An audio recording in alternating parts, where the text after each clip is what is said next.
The weak don't survive in wolf packs. That's what every alpha has told their pack since the beginning of time. But Helen Rivers would learn that survival isn't about strength. It's about sacrifice. And some sacrifices are so profound, they rewrite destiny itself. Helen had been called weak her entire life. Too small, too soft, too human in her wolf form, a pale shadow compared to her sister's magnificent silver coat. The Crescent Moon Pack had made their judgment clear. Helen was a mistake of bloodlines, a wolf barely worth the air she breathed. But on the night she heard a cub's terrified howl echoing through the thornwood forest, Helen didn't think about strength or survival. She thought about a child in pain. And that single moment of compassion would bring her face to face with the most powerful wolf in the realm, the Alpha King himself. Some say fate is written in the stars. Others say it's forged in blood. Helen would discover it's written in the scars we earn protecting those who cannot protect themselves. This is her story. Chapter 1. The Shed and the Silver Wolf. The scent of pine and morning dew filled the training grounds as Helen stumbled backward, her small frame hitting the dirt for the third time that hour. Above her, Brittany Hogan, her half-sister, stood with a victorious smirk, her silver fur gleaming in the dawn light as she shifted back to human form. "Pathetic," Brittany said, loud enough for the entire pack to hear. "How are we even related?" Helen pushed herself up on trembling arms, dirt streaking her plain brown hair. Her wolf whimpered inside her, a weak, fearful creature that had never been strong enough to earn respect. At 19, Helen should have been a formidable fighter. Instead, she was the pack's embarrassment. "Again!" commanded Georgina Noble, their stepmother and the pack's Luna. She stood at the edge of the training circle, her expression carved from ice. "Helen, if you can't defend yourself, you're useless to this pack, and useless wolves don't eat." Helen's stomach clenched. She hadn't eaten since yesterday morning. Georgina had a way of punishing weakness with hunger, isolation, and public humiliation. It was a lesson Helen had learned repeatedly since her father, the former Beta, had died 5 years ago, leaving Helen at Georgina's mercy. "Mother, maybe she needs a break," suggested Gracie Gilbert, Brittany's best friend, though her tone dripped with false concern. "We don't want to break her completely. Who would clean the pack house?" Laughter rippled through the watching wolves. Helen's cheeks burned, but she forced herself to stand, to shift into her wolf form, a small, mousy brown creature with dull eyes and a thin coat. Next to Brittany's powerful silver wolf, Helen looked like a pup, not a grown she-wolf. Brittany circled her, teeth bared. "Let's make this interesting. If you can land one hit, just one, I'll convince Mother to let you eat tonight." Hope flickered in Helen's chest, dangerous and desperate. She lunged, trying to use her smaller size to dart beneath Brittany's guard. But Brittany was faster, stronger, better in every way. She caught Helen by the scruff and threw her across the circle like a rag doll. Helen's body slammed into a training post. Pain exploded through her ribs. She heard something crack. "Weak," Brittany said, shifting back to human form and dusting off her hands. "Just like your Omega mother. It's a wonder Father ever looked at her twice." Helen shifted back, clutching her side, fighting tears. She wouldn't cry. Not here. Not in front of them. "Enough," Georgina said, her voice bored. "Helen, you'll skip tonight's feast. Perhaps hunger will motivate you to grow a spine." She turned to the rest of the pack. "The rest of you, prepare for tonight. The Western Territories are sending an emissary. We need to show strength, not this." The pack dispersed, leaving Helen alone in the dirt. She waited until she was certain they were gone before letting the tears fall. Her ribs screamed with every breath, but she'd learned long ago that complaining only made things worse.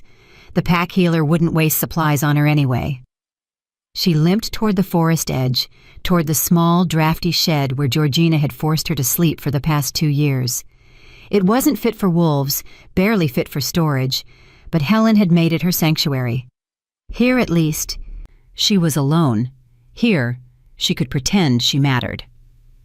As she reached the shed's door, a familiar voice called out, "Helen, wait!" She turned to see Lindsay Holmes jogging toward her. Lindsay was one of the few pack members who'd ever shown Helen kindness, a quiet warrior with gentle eyes and a mate who'd died in a rogue attack 3 years ago. She pressed a cloth-wrapped bundle into Helen's hands. "From last night's dinner," Lindsay whispered. "Hide it, and take care of those ribs. I know Georgina won't let you see the healer, but there's wolfsbane salve in the training shed's back cabinet. It'll help with the pain." "Lindsay, you don't have to." "Yes, I do." Lindsay's eyes held a fierce sadness. "Your father saved my life once. I owed him. And you deserve better than this, Helen." "You're stronger than they see." Before Helen could respond, Lindsay was gone, disappearing back toward the pack house with the practiced invisibility of someone who'd learned not to draw attention. Helen clutched the food bundle to her chest and slipped into her shed. Inside, she unwrapped Lindsay's gift: bread, dried meat, and a small apple. Her stomach growled painfully, but she forced herself to eat slowly, savoring each bite. Who knew when she'd eat again?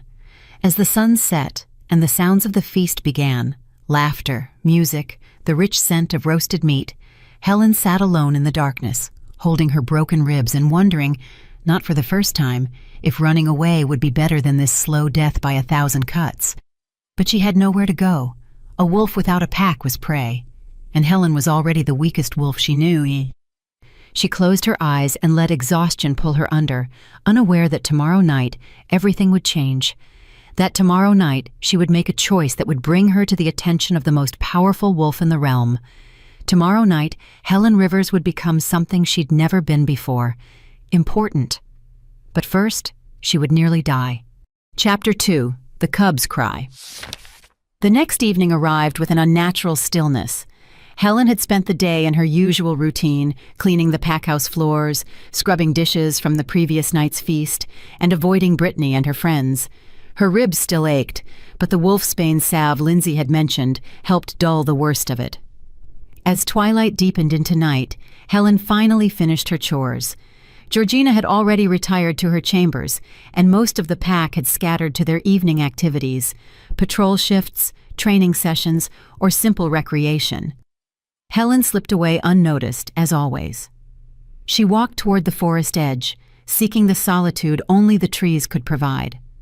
The thornwood forest bordered the Crescent Moon Pack's territory, a vast ancient woodland that stretched for miles, eventually touching the lands of the great eastern kingdoms.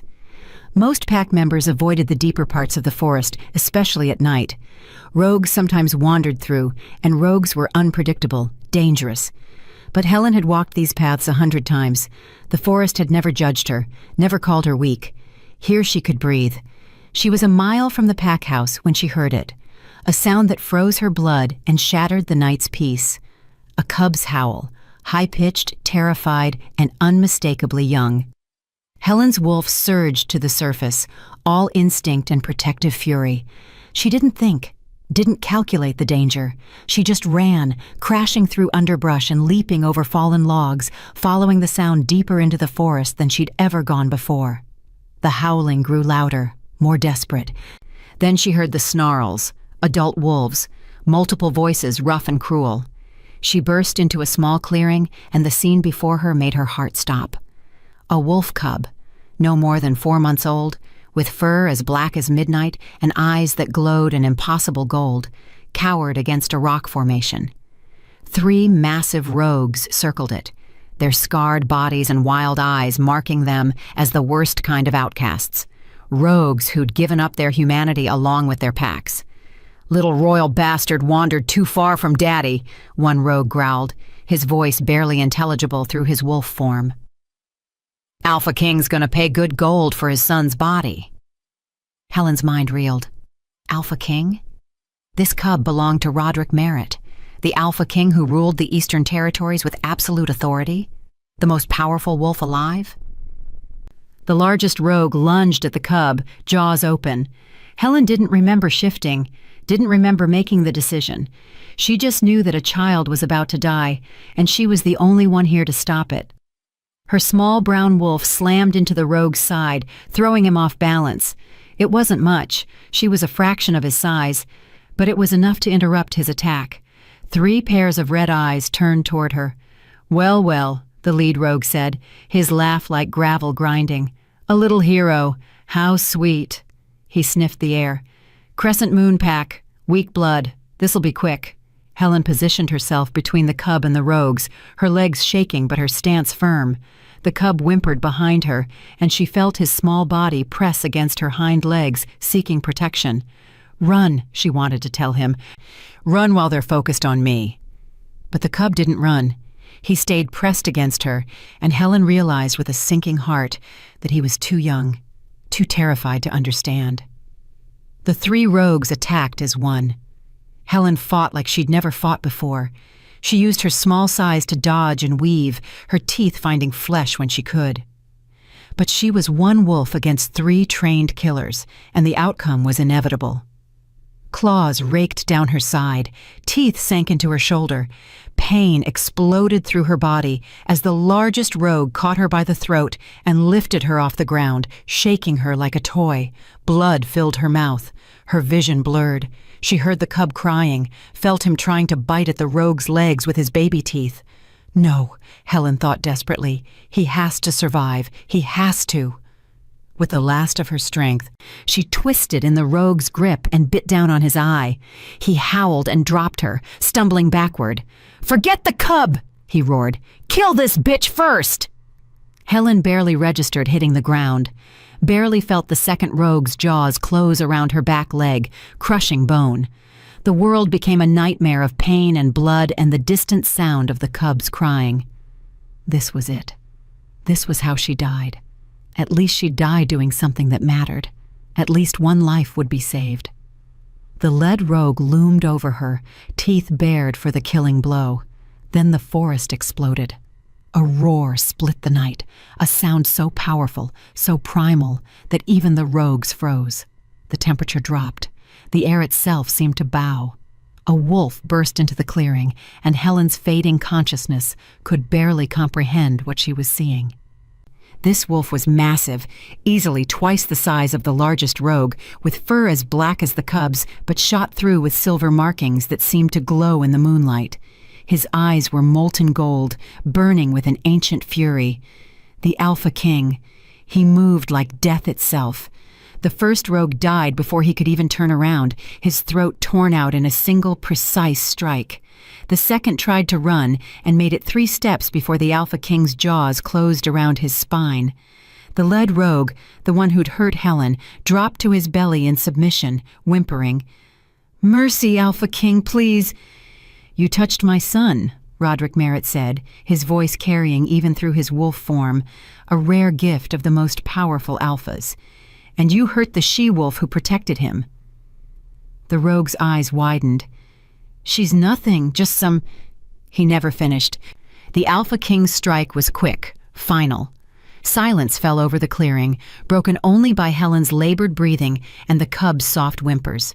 She felt the cub leave her side, heard his happy yip as he ran to his father. Roderick shifted to human form, a tall, powerfully built man with black hair and those same burning gold eyes. He knelt beside his son, checking him for injuries with gentle hands that had just killed 3 wolves. "Rex," he murmured. "You're safe now. You're safe." The cub, Rex, shifted too, revealing a small boy with his father's dark hair and golden eyes. "Papa, the lady saved me. The bad wolves were going to hurt me, but she fought them." Roderick looked up, his eyes finding Helen's broken form across the clearing. She was still in wolf form, unable to shift back, unable to move. Blood pooled beneath her. Her vision faded in and out. She tried to speak, to say it was nothing, that she'd only done what anyone would do. But no sound came out. Roderick stood and walked toward her, each step measured, purposeful. He knelt beside her, and Helen expected— what? Dismissal? Thanks before he left her to die? Instead, his hand touched her fur, gentle despite its strength. "You saved my son's life," he said quietly, "and you're dying because of it." Helen's wolf whimpered. She wanted to tell him it was worth it, that the cub, Rex, was worth any price. "What's your name?" Roderick asked. "Your pack?" She couldn't answer, couldn't shift, couldn't do anything but bleed and fade. Roderick's jaw tightened. He looked back at Rex. "Son, come here, quickly." The boy ran over, his face streaked with tears. "Is she going to die, Papa?" "Please don't let her die." "I won't," Roderick said, and something in his voice made it sound like a vow. An Alpha King's command to fate itself. He looked down at Helen, his golden eyes fierce. "You saved an Alpha King's heir. That debt can only be repaid one way." He bit his own wrist, drawing blood, and pressed it to Helen's muzzle. "Drink," he commanded. "That's an order." Helen's wolf instincts obeyed before her human mind could process what was happening. Alpha King blood, the most powerful healing magic in the wolf world. It was also a bond, a claim. Alpha King blood didn't heal without consequence. The moment his blood touched her tongue, power surged through her body. Her wounds began to close. Her bones began to knit. The pain receded like a tide, replaced by a warmth that spread from her core to her extremities. But something else happened too. Something that made Roderick's eyes widen in shock. A bond snapped into place, not just gratitude or obligation, a mate bond. Helen's eyes met Roderick's, and in that golden gaze, she saw her own shock reflected. The Alpha King, the most powerful wolf in the Eastern Territories, the ruler of 5 kingdoms, had just discovered his fated mate, and she was a broken, weak wolf from a pack that considered her worthless. Roderick's hand remained on her fur, steady despite the bomb that had just detonated between them. "Your name," he repeated, his voice rough. "Tell me your name." Helen finally found the strength to shift back to human form. She lay in the dirt, naked and scarred and covered in rapidly healing wounds, looking up at the Alpha King with wide, terrified eyes. "Helen," she whispered. "Helen Rivers, Crescent Moon Pack." Roderick stared at her for a long moment. Then he removed his jacket and draped it over her body, covering her with surprising gentleness. "Helen Rivers," he repeated. "You saved my son. You nearly died protecting him from rogues when you owed him nothing." He paused, and his next words carried the weight of prophecy. "And now, by the moon's design, you are my fated mate." Helen's world tilted. This wasn't possible. Things like this didn't happen to wolves like her. "There must be a mistake," she breathed. "I'm nobody. I'm weak.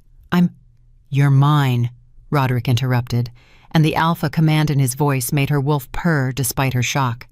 "And I'm yours. That's not a mistake. That's fate." Rex tugged on his father's sleeve. "Papa, what does that mean? Is the lady going to be my new mama?" Roderick's expression softened as he looked at his son. "Yes, Rex, if she accepts." He looked back at Helen, and his voice gentled. "But first, she needs to heal completely, and we need to talk." He lifted Helen into his arms as if she weighed nothing, jacket and all. She was too shocked to protest, too overwhelmed to process what was happening.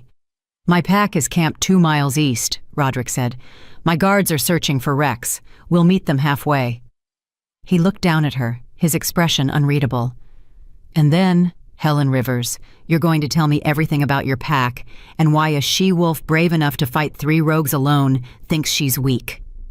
Helen opened her mouth to respond, but darkness claimed her before she could speak. The last thing she felt was the steady rhythm of the Alpha King's heartbeat and the small hand of a cub touching her arm. The last thing she heard was Rex's voice. "I like her, Papa. She smells like home." Chapter 3. The Alpha King's Camp. Helen woke to the sound of crackling fire and low voices. Her body felt strange, whole, strong, without pain for the first time in years. She opened her eyes slowly, adjusting to the warm glow of firelight dancing across canvas walls. She was in a tent, a luxurious tent, nothing like the drafty shed she called home. Thick furs covered her body, and beneath them, someone had dressed her in a soft cotton shirt that smelled like pine and winter storms, like the Alpha King. Memory crashed over her. The cub, the rogues, the mate bond. She sat up too quickly, and the tent spun. Strong hands caught her shoulders, steadying her. "Easy," Roderick's deep voice rumbled. "The healing was extensive. Your body needs time to adjust." Helen turned to find the Alpha King sitting beside her bedroll, his golden eyes studying her with an intensity that made her breath catch. In the firelight, he was even more imposing than she'd remembered, all sharp angles and controlled power, with an edge of something almost gentle in how he looked at her. "How long was I unconscious?" she asked, her voice hoarse. 3 hours. My healer checked you twice. All your injuries have closed, but you lost a significant amount of blood." He reached for a water skin and offered it to her. "Drink, slowly." Helen took it with shaking hands, acutely aware of how close he was, how the mate bond hummed between them like a living thing.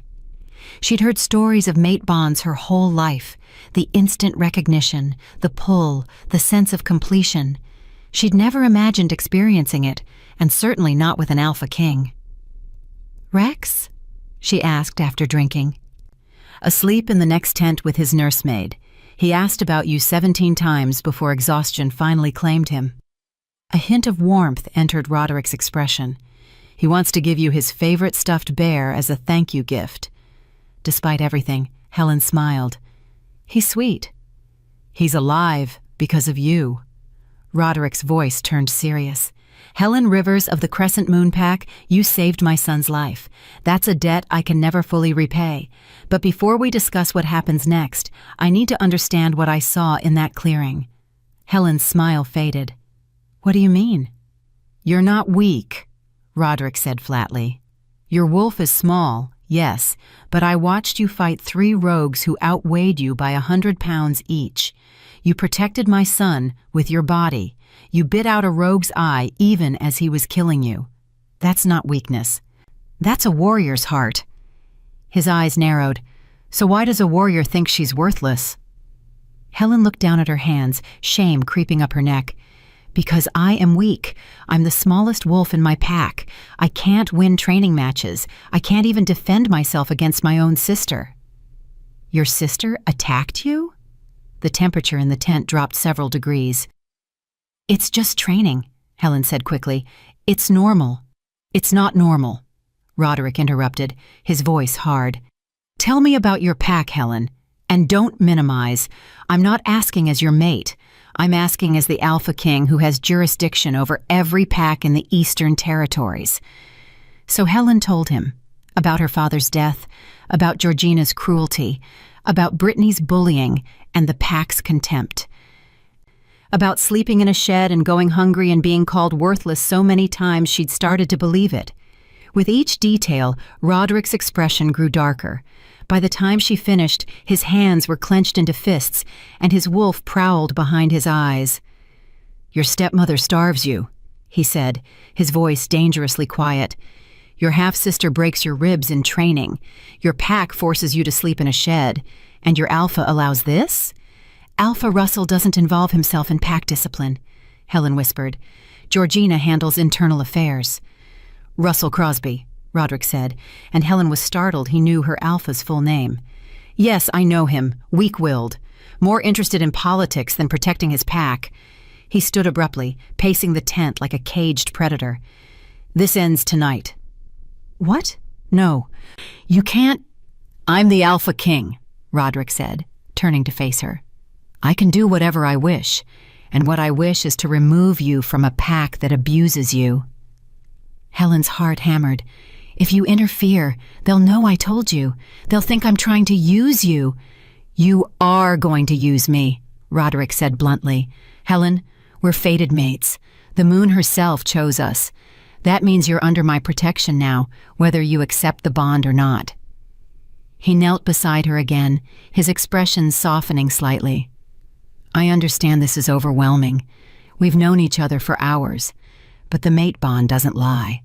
And I don't abandon what's mine." "I'm not yours," Helen protested weakly, even as her wolf purred at the claim. Roderick smiled, a real smile that transformed his harsh features into something almost boyish. "Not yet. But you will be?" "Helen Rivers, I'm patient when it matters." His smile faded. "But I'm not patient with those who hurt what's mine." Your pack has committed crimes against you. Those crimes will be answered."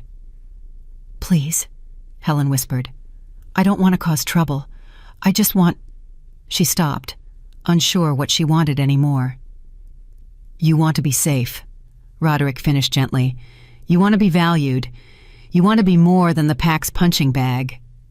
He reached out slowly, giving her time to pull away, and tucked a strand of hair behind her ear.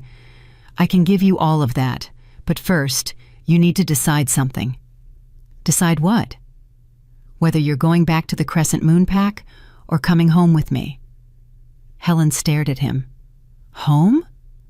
"My territory, the Eastern Royal Pack, where you'll be safe, respected, and free to discover who you really are without someone telling you you're weak every day."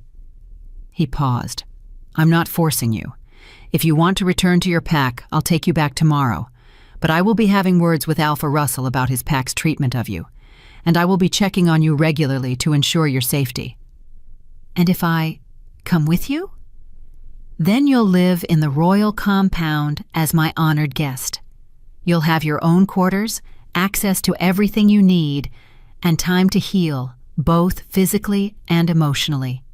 Rex will probably attach himself to you like a barnacle, fair warning, and you'll have space to decide whether you want to accept our mate bond or reject it." Helen's breath caught. "Reject it?" "It's your right," Roderick said, though something flickered in his eyes. Pain, perhaps, or fear. "Not all fated mates choose to complete the bond. If you decide I'm not what you want, I'll respect that. You'll still be under my protection. You'll still be safe, but I won't force you to be my mate, Helen. That choice is yours alone." Tears pricked Helen's eyes. No one had ever given her a choice before. No one had ever asked what she wanted. "Why?" she whispered.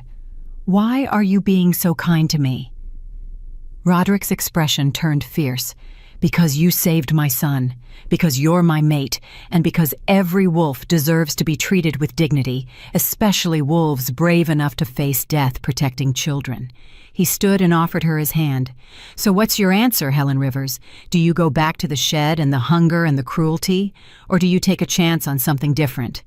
Helen looked at his outstretched hand, looked at the tent around her, warm and safe. Thought about Rex's sweet face and Lindsay's kind words and the mate bond humming between her and this powerful alpha who saw something in her no one else had ever seen. She thought about the shed, about Brittany's sneers and Georgina's cold eyes and the constant grinding weight of being unwanted. She took his hand. "I'll come with you," she said quietly. At least for a little while. To heal." Roderick's smile could have lit the night. "That's all I ask." He helped her to her feet, steadying her when she swayed. "We leave at dawn. My guards will handle everything. You don't need to face your pack alone." "They'll be angry," Helen warned. "Georgina won't just let me go."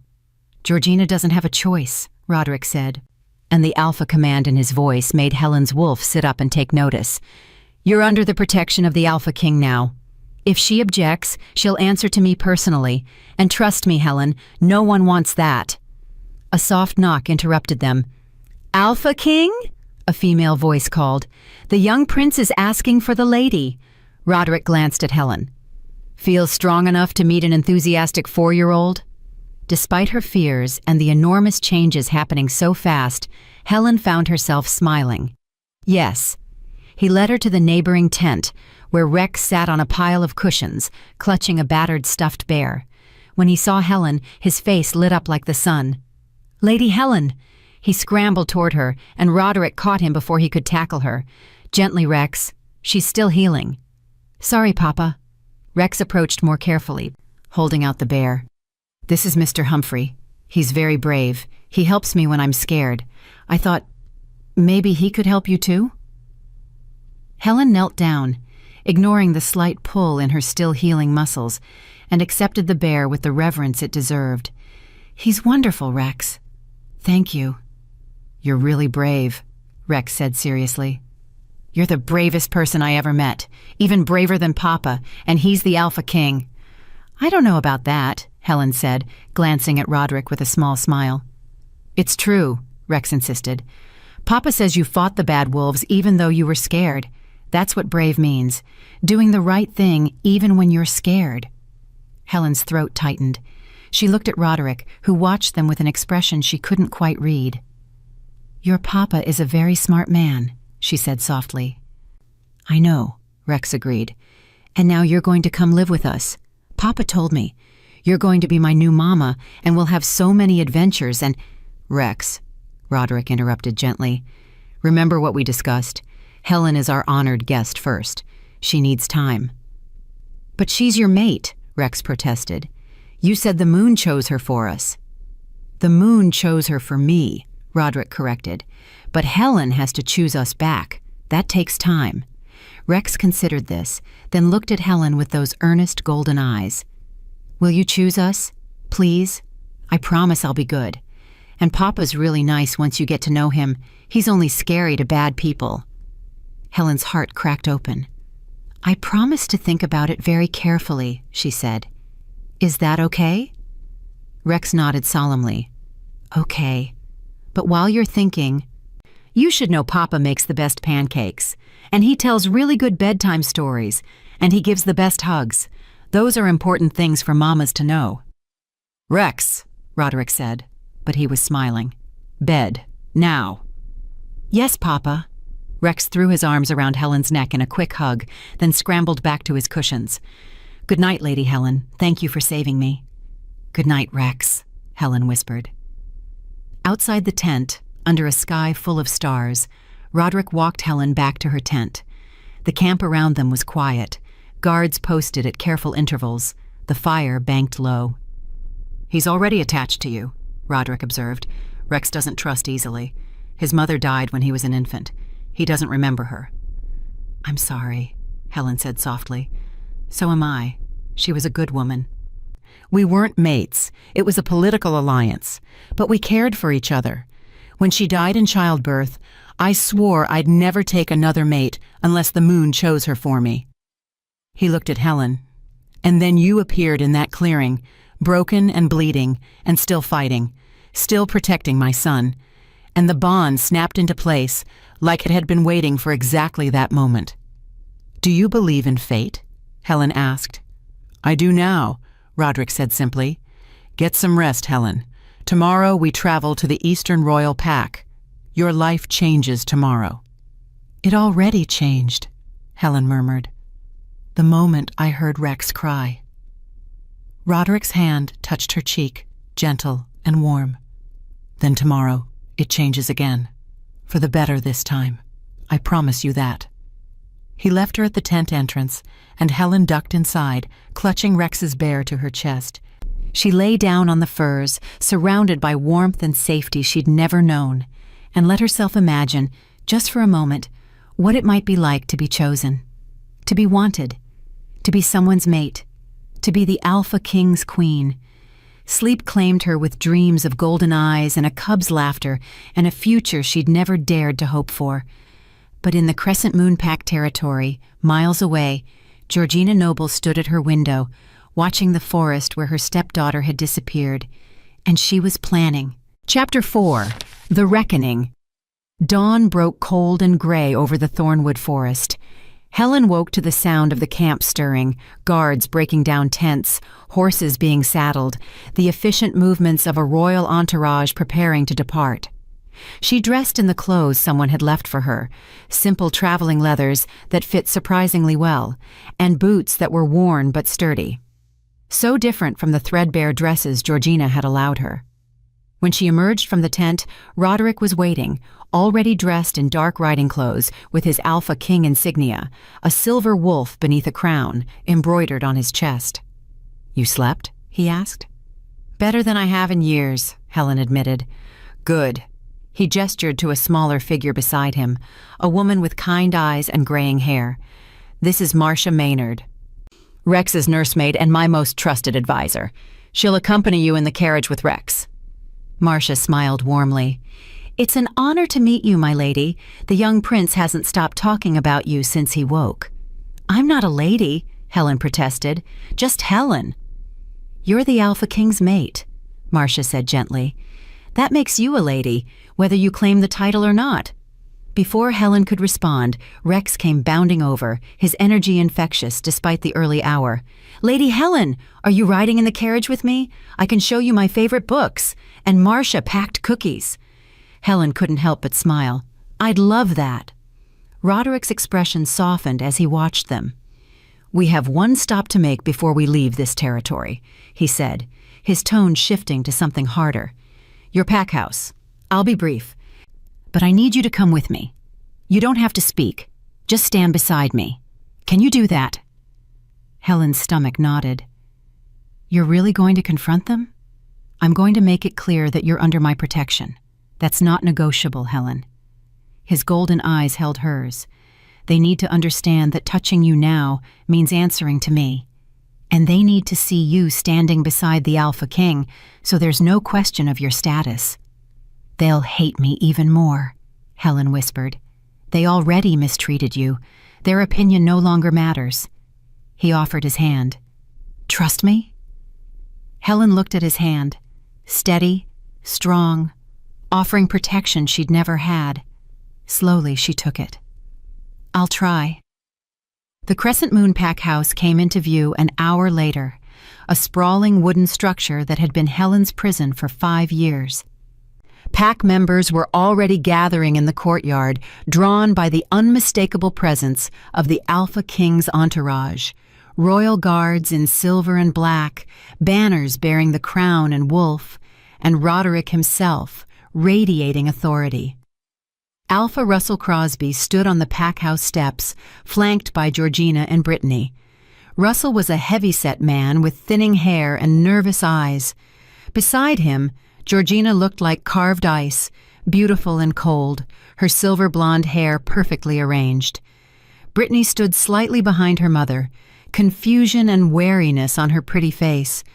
Roderick dismounted in one fluid motion, then turned to help Helen down.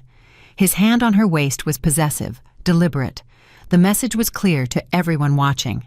"Alpha King," Russell said, bowing deeply. "This is an unexpected honor. If we'd known you were traveling through our territory—" "I wasn't traveling through," Roderick interrupted, his voice carrying across the courtyard. "I was hunting rogues who attacked my son. Rogues who would have killed him if not for one of your pack members." Confused murmurs rippled through the gathered wolves. Russell's eyes widened. "Your son was attacked? Here?" "I assure you, Alpha King, we patrol our borders regularly." "Clearly not well enough." Roderick's tone could have cut glass. 3 rogues made it deep into your territory. They found my son during a tracking exercise. They would have murdered him." He pulled Helen forward gently. "This she-wolf saved him, fought 3 rogues alone, nearly died protecting my heir." Every eye turned to Helen. She felt their shock like a physical blow. Brittany's mouth fell open. Georgina's face went white. "Helen?" Russell said incredulously. "But she can't—" "She can," Roderick said flatly. "And she did." "Which raises some interesting questions, Alpha Russell, such as why a wolf brave enough to fight 3 rogues is treated like dirt in your pack." The silence was deafening. Georgina recovered first, her voice smooth as silk. "Alpha King, I'm afraid there's been a misunderstanding. Helen is a beloved member of our pack. If she's given you any other impression—" "She gave me no impression," Roderick cut her off. "I have eyes. I saw her injuries, old and new. I smelled the malnutrition. I heard her story from her own lips." His voice dropped to something dangerous. "She told me about the shed, the starvation, the abuse disguised as training."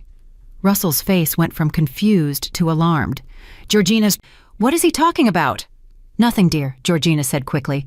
"The Alpha King has been misinformed. Helen is dramatic. You know how she exaggerates."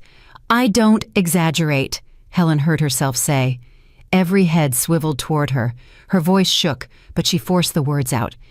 "I sleep in a shed because Luna Georgina said I wasn't worthy of a room in the pack house. I go hungry because she withholds food as punishment. And Brittany broke my ribs 2 days ago during training." "That's a lie!" Brittany burst out. "I would never—" "Show them," Roderick said quietly to Helen. Helen's hands trembled as she pulled up the side of her shirt, revealing the fading bruises, yellow and green now thanks to Roderick's blood, but still visible. The shape of them clearly showed impact trauma, not training accidents.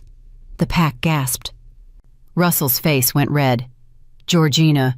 "She's lying to impress the Alpha King," Georgina said, but her voice had lost its smoothness. "She saved his son, and now she's trying to use it for personal gain." "Enough!" Roderick's alpha command rolled over the courtyard like thunder. Every wolf dropped their eyes in submission. Even Russell bent his head. "I don't tolerate abuse in any pack under my jurisdiction. Helen Rivers is now under my personal protection. She'll be leaving with me today." "You can't just take pack members," Russell protested weakly. "I can when they've been abused, and I can when they're my fated mate." The courtyard exploded in shocked voices. Brittany made a strangled sound. Georgina's carefully controlled expression shattered. "Your mate?" Russell breathed. "But she's nobody. She's weak." "She's mine," Roderick finished. "Chosen by the moon herself. Question that again, and you'll answer to me personally." He looked at Georgina, and his eyes promised retribution. "As for you, Luna, Georgina, you have 48 hours to gather evidence that refutes Helen's claims. If you cannot, I'll return to discuss appropriate punishment for abusing a pack member under your care." Georgina's face was a mask of barely controlled fury. "She's lying. She's manipulating you. Helen saved my son's life while bleeding out from wounds your daughter gave her. She had every opportunity to tell me lies that would benefit her. Instead, she tried to defend your pack. She minimized her own suffering." Roderick's voice turned to ice. "But I see the truth, and the truth is that you're a bully who takes pleasure in hurting those weaker than you." "I demand a pack tribunal," Georgina said desperately. "As is my right. Denied. This is an Alpha King matter now." Roderick turned to Helen. "Do you have belongings you need to collect?" Helen thought of the shed, the few threadbare dresses, the broken comb that had been her mother's. There's a comb. In the shed. My mother's." "Marcia," Roderick called, "take 2 guards and retrieve Helen's belongings from—" He looked at Russell with disgust. "From the shed where she was forced to sleep." Marcia hurried off with 2 guards. The pack watched in stunned silence. Helen felt their stares like brands, felt their judgment and shock and, in some cases, dawning shame. Lindsay Holmes stood near the back, tears streaming down her face, pride and sorrow mixed in her expression. Brittany stepped forward, her voice small. "Helen, I didn't know it was that bad. I thought we were just training." "You broke her ribs," Roderick said flatly. "You knew exactly what you were doing." Brittany flinched and fell silent. Marcia returned quickly, carrying a small bundle. "This is everything, Alpha King." Everything. Helen's entire life fit in a bundle smaller than a loaf of bread. Roderick's jaw tightened. He looked at Russell. "You failed your pack, and you failed this she-wolf. Consider this your only warning. If I hear of similar treatment toward any other pack member, I'll remove you from your position. Am I understood?" "Yes, Alpha King," Russell said miserably. Roderick turned to address the gathered pack. "Let this be known throughout the Eastern Territories. Helen Rivers is the Alpha King's fated mate. She is under my direct protection. Any wolf who harms her or speaks against her will face my judgment. Any wolf who doubts her worth can face me in combat." He paused, letting the weight of that sink in. "She is brave, she is strong, and she is mine." Helen felt tears prick her eyes, not from sadness, but from something she'd never experienced before. Pride. Someone was proud to claim her. Someone saw her value. Roderick took her hand and led her toward the carriage where Rex waited with Marcia. Behind them, Helen heard Georgina's furious whisper to Russell, heard Brittany's confused protests, heard the pack's shocked murmurs. She didn't look back. Rex bounced in his seat as Helen climbed into the carriage. "Did you see Papa?" "He was so fierce. Nobody's going to hurt you ever again, Lady Helen. Papa promised." "I heard," Helen said softly, settling beside him. Marcia smiled at her from across the carriage. Through the window, Helen watched Roderick mount his horse. He looked back at the carriage once, his eyes finding hers, and nodded. A promise.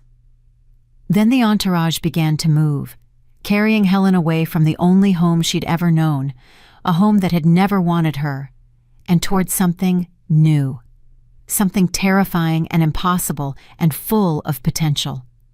Comment. What would you have said to Georgina if you were in Helen's position?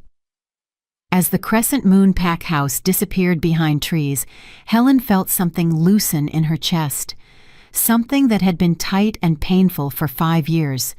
Freedom. But in the pack house, Georgina watched the Alphaking's entourage depart with eyes full of cold calculation. "Mother," Brittany said nervously, "what do we do?" "We adapt," Georgina said softly. "Helen thinks she's won. She thinks the Alphaking will protect her. But fated mates can be broken, dear daughter. And weak little wolves? They have accidents all the time." Russell overheard and paled. "Georgina, you can't be serious. He's the Alphaking. If you touch his mate—" "Who said anything about touching her?" Georgina smiled, and it was a smile that promised blood. "I said accidents happen, and they do, even in royal compounds, even to the Alphaking's precious mate." She turned and walked into the pack house, already planning. Helen Rivers had escaped her shed, but Georgina Noble was patient, and revenge, served cold, was always sweetest. Chapter 5. The Eastern Royal Pack. The journey to the Eastern Royal Pack territory took 3 days. 3 days during which Helen discovered what it meant to be valued. Rex barely left her side, chattering about his favorite things: the garden where rare moonflowers grew, the library with books from every kingdom, the training grounds where his father taught warriors. Marcia treated her with gentle respect, answering questions about the royal compound and sharing stories about Roderick's fair but firm leadership. And Roderick himself rode alongside the carriage for hours each day, sometimes in silence, sometimes talking through the window about pack politics, history, or simply asking Helen about her interests. She learned he was 32, had been Alphaking for 8 years after his father's death, and carried the weight of 5 kingdoms on his shoulders with a quiet determination that reminded her of mountains, immovable, eternal. She also learned he was surprisingly gentle with Rex, patient when the boy asked endless questions, and that he had a dry sense of humor that caught her off guard. "You're staring," Roderick observed on the second evening as they camped under stars. Helen jerked her gaze away from where he'd been helping Rex roast marshmallows over the campfire. "Sorry, I'm just not used to seeing an Alphaking act like a normal father." "Because you thought Alphakings were monsters?" His tone was teasing. "Because I thought powerful wolves didn't have time for small things like marshmallows." Roderick smiled. "The small things are what make us worth following, Helen. Power without heart is tyranny." He paused. "Besides, Rex deserves a childhood. I won't let my responsibilities steal that from him." Helen's respect for him grew with every passing hour. On the 3rd day, they crested a hill, and Helen got her first view of the Eastern Royal Pack compound. It was breathtaking. The compound sprawled across a valley, protected by mountains on 3 sides and a wide river on the 4th. Buildings of white stone and dark wood rose in elegant architecture. The main pack house at the center was practically a castle, with towers and courtyards and gardens visible even from a distance. Surrounding it were smaller residences, training facilities, a marketplace, and beyond that, fields and forests that stretched to the horizon. 2,000 wolves live here, Roderick said, riding close to the carriage window. The heart of the Eastern Territories. Every wolf here has earned their place through loyalty, skill, or need of sanctuary. It's beautiful, Helen breathed. It's home, Roderick corrected. You're home now, if you'll have it. The gates opened at their approach, and wolves lined the streets to welcome their Alphaking home. Helen shrank back from the window, suddenly aware of how many eyes would be on her, judging her, questioning why someone like her deserved to be the Alphaking's mate. As if reading her thoughts, Roderick said quietly, "They're curious, not cruel. The royal pack knows better than to judge based on appearances. Many of them came here running from packs that did exactly that. Helen looked at him in surprise. Really? My father believed in giving second chances. So do I. He smiled slightly. You'll fit in better than you think. The carriage pulled up to the main pack house, and Roderick dismounted, immediately offering his hand to help Helen down. Rex bounded out after her, already calling to a group of children who'd gathered nearby. Rex, slowly, Marcia chided, but she was smiling. An older man approached, tall and lean, with silver hair and sharp green eyes. He bowed to Roderick. Alphaking, welcome home. Your messages preceded you. The guest quarters have been prepared as requested. Thank you, Edwin. Roderick gestured to Helen. Edwin Short, my head of household. Edwin, this is Helen Rivers. She's to be given every courtesy and comfort. Anything she needs, she receives. No questions. Edwin's eyes flickered with interest as he studied Helen, but his expression remained professionally neutral. Of course, Alphaking. Welcome to the Eastern Royal Pack, Miss Rivers. I hope you'll find your accommodations satisfactory. I'm sure they'll be more than satisfactory, Helen said softly, thinking of her shed. I'll show you to your rooms myself, Roderick said. Edwin, have dinner sent to my private dining room in an hour. For 3, Helen, Rex, and myself. As you wish, Alphaking. Roderick led Helen through the pack house, and she tried not to gape at the grandeur around her. Marble floors, tapestries depicting pack history, windows that let in streams of golden afternoon light. Wolves they passed bowed to Roderick and looked at Helen with open curiosity, but no one stared rudely or whispered cruel things. They climbed a grand staircase to the second floor, walking down a corridor lined with paintings. Roderick stopped at a door near the end of the hall. These will be your quarters, he said, opening the door. My rooms are at the opposite end of the hall. Rex's are between us. He insisted on being close to you. He smiled slightly. If you need anything, day or night, my door is always open. Helen stepped inside and froze. The suite was larger than the entire shed she'd lived in. A sitting room with comfortable furniture and a fireplace. A bedroom visible through an archway, with a bed piled with soft blankets and more pillows than she'd ever seen in one place. Another door revealed a private bathroom with a huge tub. This is too much, Helen whispered. It's standard guest quarters, Roderick said. Actually, these are a bit smaller than what I'd typically offer visiting alphas, but they're comfortable and private. He walked to a wardrobe and opened it, revealing an array of dresses, casual clothes, and riding leathers. Marcia had these prepared based on your measurements. If nothing fits or you need different styles, tell her. There's no budget limit. Helen touched one of the dresses, soft blue fabric that looked like it cost more than everything she'd ever owned combined. I don't know what to say. Say you'll rest before dinner. You've been traveling for 3 days. Roderick moved toward the door, then paused. Helen, I know this is overwhelming. Everything happened so fast. But you're safe here. No one will hurt you. No one will starve you or belittle you. And you can take all the time you need to decide what you want. What about what you want? Helen asked quietly.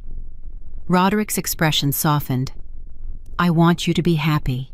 I want you to heal. And yes, eventually, I want you to choose me, but I won't rush you or pressure you. The mate bond is patient. He smiled, and so am I. After he left, Helen sank onto the couch and looked around her new reality. Part of her kept waiting for someone to tell her this was a mistake, that she didn't deserve any of this, that she should go back to her shed where she belonged. But another part, the part that had fought 3 rogues to save a child, that part whispered something different. Maybe you do deserve this. Maybe you always did.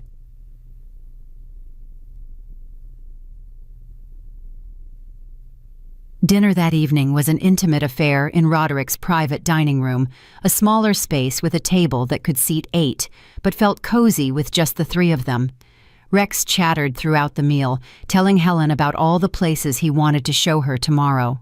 And the library. You have to see the library, Lady Helen. It has books about everything, even books about dragons, and Papa says dragons might have been real once. Might have been, Roderick emphasized. The historical records are unclear. But they could have been real, Rex insisted. And if they were real, that means magic is real and— A knock interrupted Rex's enthusiastic theorizing. Edwin entered, his expression apologetic. Alphaking, forgive the interruption. Alpha Trevor Carney from the Western Pack has arrived unexpectedly. He requests an immediate audience. Roderick's expression hardened slightly. Trevor is here? Did he say why? He claims it's urgent pack business that cannot wait.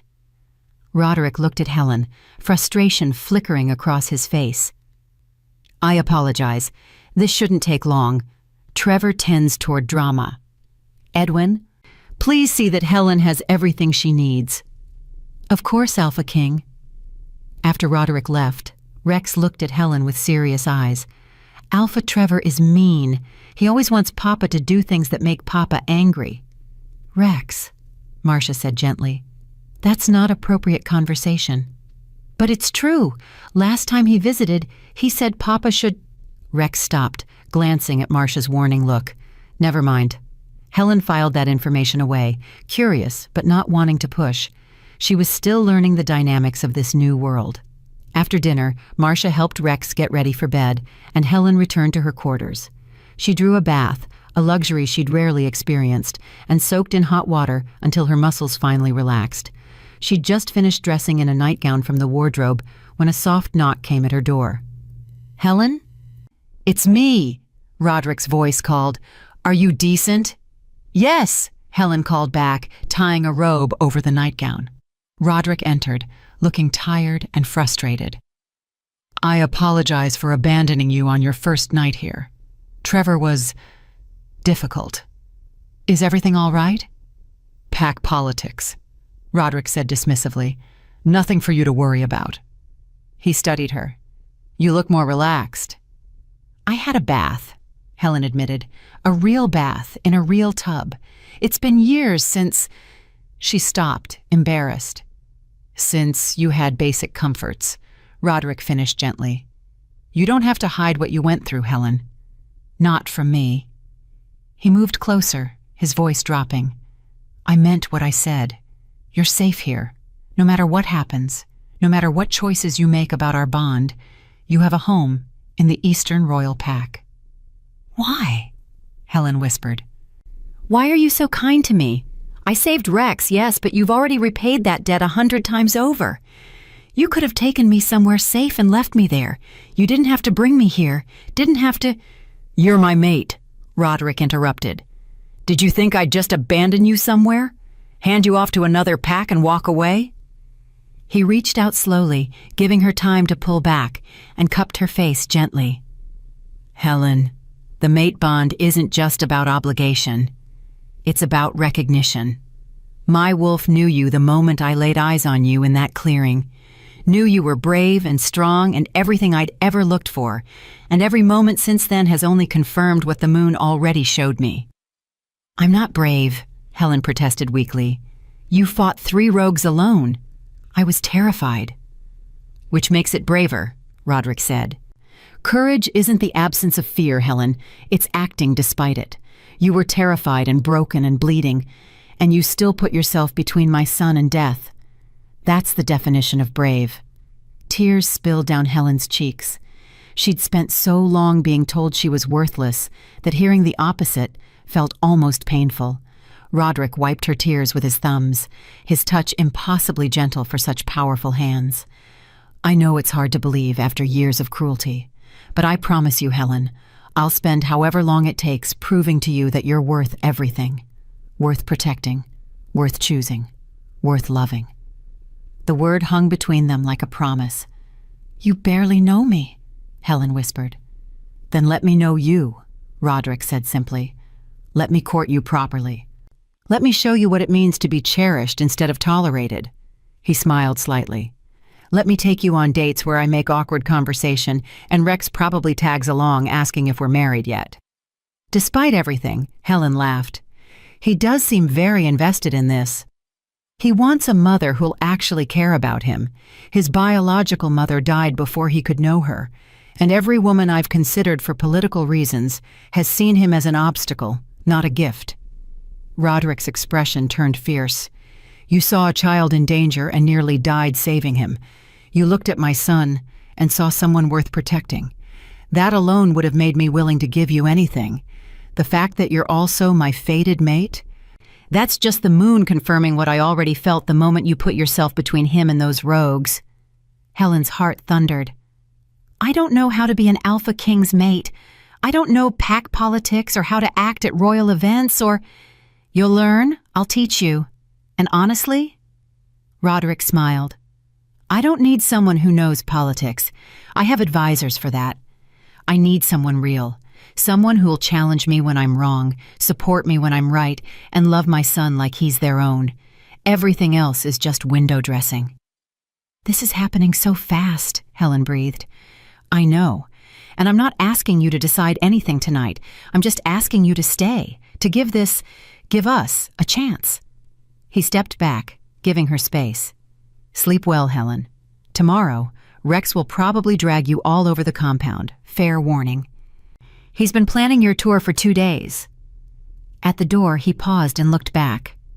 "For what it's worth, I've never felt like this before. Not with Rex's mother, not with anyone.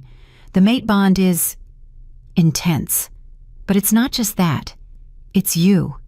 The way you fight despite being scared. The way you're kind even after experiencing cruelty. The way you looked at my son like he mattered more than your own life." His voice roughened. "You're extraordinary, Helen Rivers. And I count myself blessed that the moon chose you for me." He left before Helen could respond, closing the door softly behind him. Helen stood in the middle of her beautiful suite, heart racing, mind spinning. She moved to the window and looked out over the compound, lights twinkling in windows, wolves moving through courtyards, the distant mountains standing sentinel. Somewhere out there was the crescent moon pack, where Georgina was probably plotting and Brittany was probably confused, and Alpha Russell was probably trying to forget the whole incident. But here, in the Eastern Royal Pack, Helen had been given something she'd never had before. A chance. A chance to be more than the unwanted stepdaughter. A chance to discover who she really was without constant criticism. A chance at happiness with a male who saw her value. And maybe, just maybe, a chance at love. She touched her chest, feeling the mate bond humming beneath her skin like a second heartbeat. Roderick was right. It was intense, but it was also warm, safe, like coming home after years of being lost. Helen Rivers had spent 19 years being told she was nothing. Maybe it was time to find out if they'd been wrong all along. Chapter 6. Poison in Paradise. Helen woke to sunlight streaming through windows she'd forgotten to close and the sound of excited voices outside her door. Before she could even sit up, the door burst open and Rex bounded in, followed by a slightly exasperated Marcia. "Rex, I told you to knock." "But she's awake. See?" Rex launched himself onto Helen's bed with the fearlessness of a child who'd never been taught to fear rejection.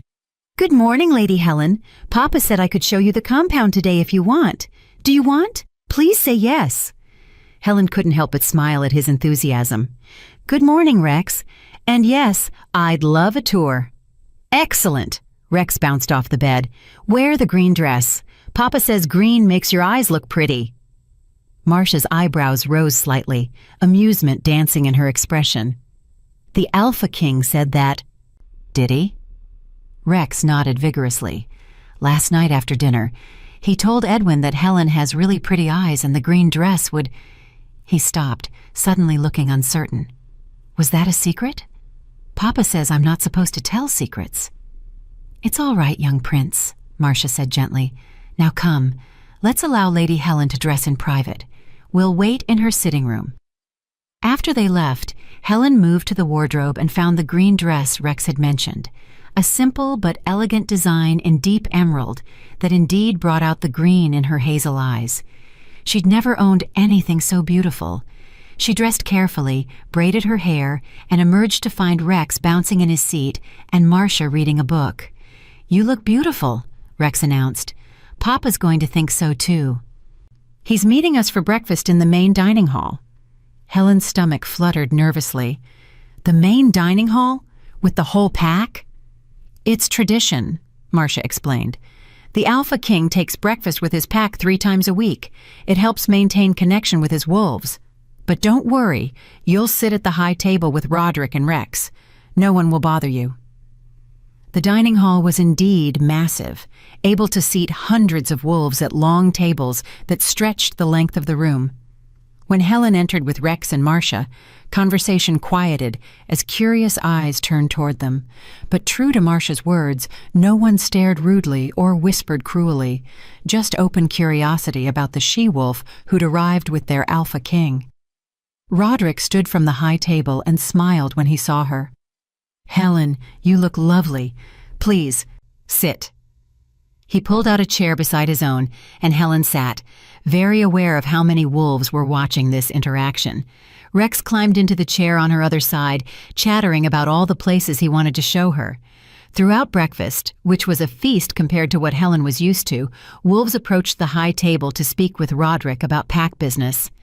Helen noticed how he treated each one with respect, regardless of their rank.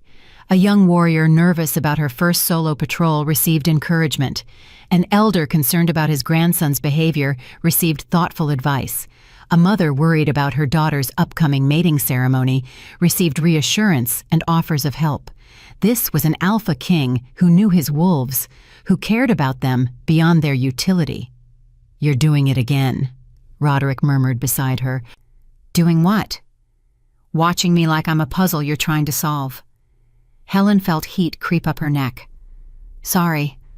I've just never seen an alpha lead like this. Alpha Russell barely knows half his pack's names." "Then Russell is failing as an alpha," Roderick said simply. "Power without connection is just tyranny waiting to happen. My father taught me that." He smiled slightly. "Besides, these wolves chose to follow me. The least I can do is know who they are." After breakfast, Rex grabbed Helen's hand and dragged her toward the door. "Come on, I want to show you everything." The tour was exhausting, but wonderful. Rex showed her the training grounds where warriors practiced. Helen watched in awe as wolves sparred with a skill and precision her old pack had never achieved. He showed her the healers' building, where a kind-faced woman named Rosemary Love explained their fully stocked medical supplies and healing techniques. "We never turn away wolves who need healing," Rosemary said warmly.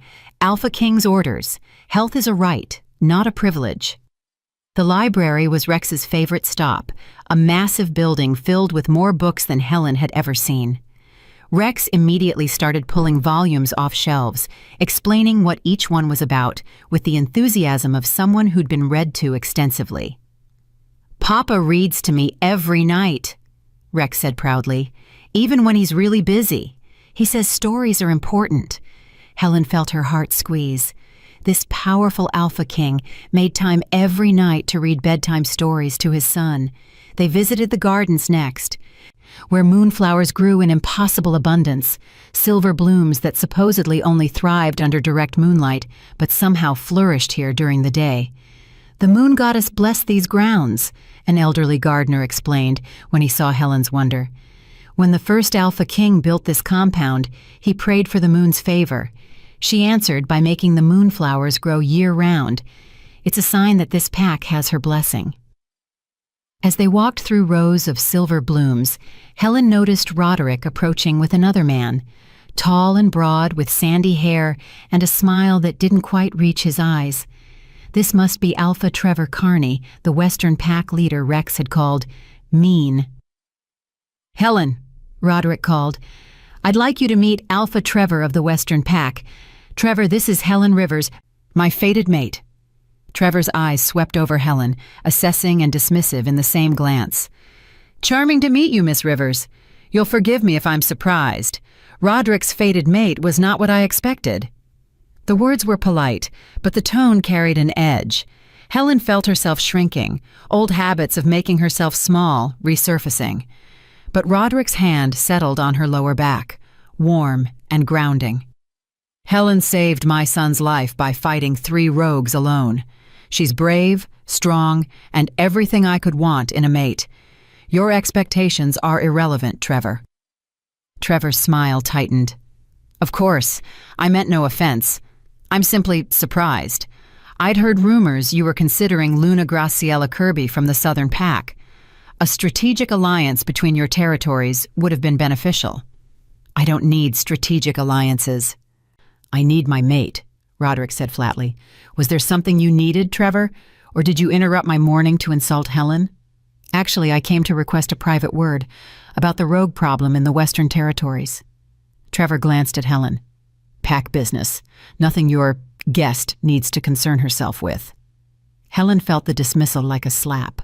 But before she could excuse herself, Roderick's voice turned cold.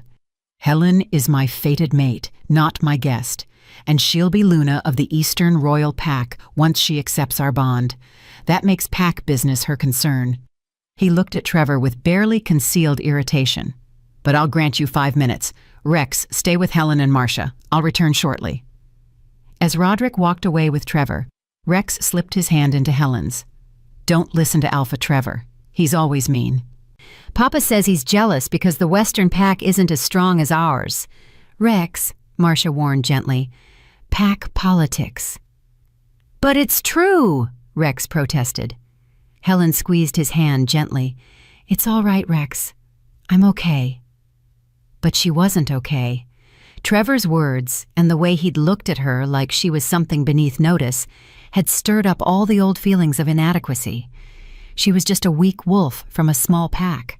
What right did she have to be the Alpha King's mate? Lady Helen? Rex's voice was worried. You look sad. I'm fine, Helen lied. Papa says lying is bad, Rex said seriously. Even little lies. He says we should always tell the truth, even when it's hard. Helen looked down at this earnest little boy and felt her heart crack. You're right. I'm not fine. Alpha Trevor made me feel small, like I don't belong here. But you do belong. The moon chose you for Papa. That means you're supposed to be here. Rex hugged her leg fiercely. And I think you're perfect. You're brave and nice, and you smell like honeysuckle, and you saved my life. Who cares what mean Alpha Trevor thinks?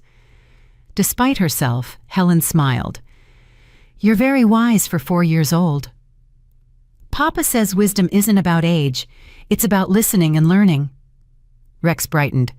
Oh, I forgot to show you the best part. Come on. He dragged her toward a smaller building near the pack house. Inside was a studio filled with art supplies, paints, canvases, clay, drawing materials. Papa built this for the pack members who like making art, Rex explained. He says creativity is important for wolves. It helps us remember we're more than just fighters and hunters. He picked up some colored pencils. Do you like to draw, Lady Helen? Helen thought about the few times she'd managed to steal paper and a broken pencil from the Crescent Moon pack house, drawing in secret because Georgina said art was a waste of time for wolves. I used to, Helen admitted, but I haven't in years. Then draw something now. Rex pushed paper and pencils toward her. Draw whatever makes you happy. Helen sat down and picked up a pencil, feeling rusty and uncertain. But slowly, lines appeared on the paper. A forest. A small wolf protecting a cub. Stars overhead. She lost herself in the drawing, and for a few precious minutes, Trevor's dismissive words faded away. That's beautiful, Roderick's voice said from the doorway. Helen jumped, nearly dropping the pencil. She hadn't heard him return.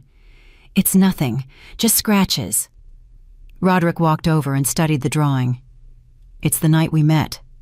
His voice softened. You captured it perfectly. The courage, the desperation, the hope. He looked at her with something like wonder. You have real talent, Helen. Georgina said art was useless for wolves, Helen said before she could stop herself. Georgina said a lot of things, Roderick replied, his voice hardening at the name. All of them wrong. He touched the drawing gently. May I keep this? It's just a sketch. It's the night my life changed, the night I found my mate. I'd like to keep it, if you'll allow me. Helen nodded, not trusting her voice. Roderick carefully rolled the drawing. I apologize for Trevor. He's difficult. He came to request help with his rogue problem, but spent most of our conversation trying to convince me you're not suitable as Luna. Helen's heart sank. Maybe he's right. I don't know anything about being a Luna. Neither did any Luna before they became one, Roderick interrupted. It's a role you learn, Helen, and you have qualities that can't be taught. Compassion, courage, genuine care for those weaker than you. Those are what make a great Luna, not political maneuvering or perfect etiquette. But what if I fail? What if I'm not strong enough? Roderick cupped her face gently, making her meet his eyes. Helen, you fought 3 rogues alone. You survived 5 years of abuse without breaking. You're strong enough for anything. The only question is whether you believe it.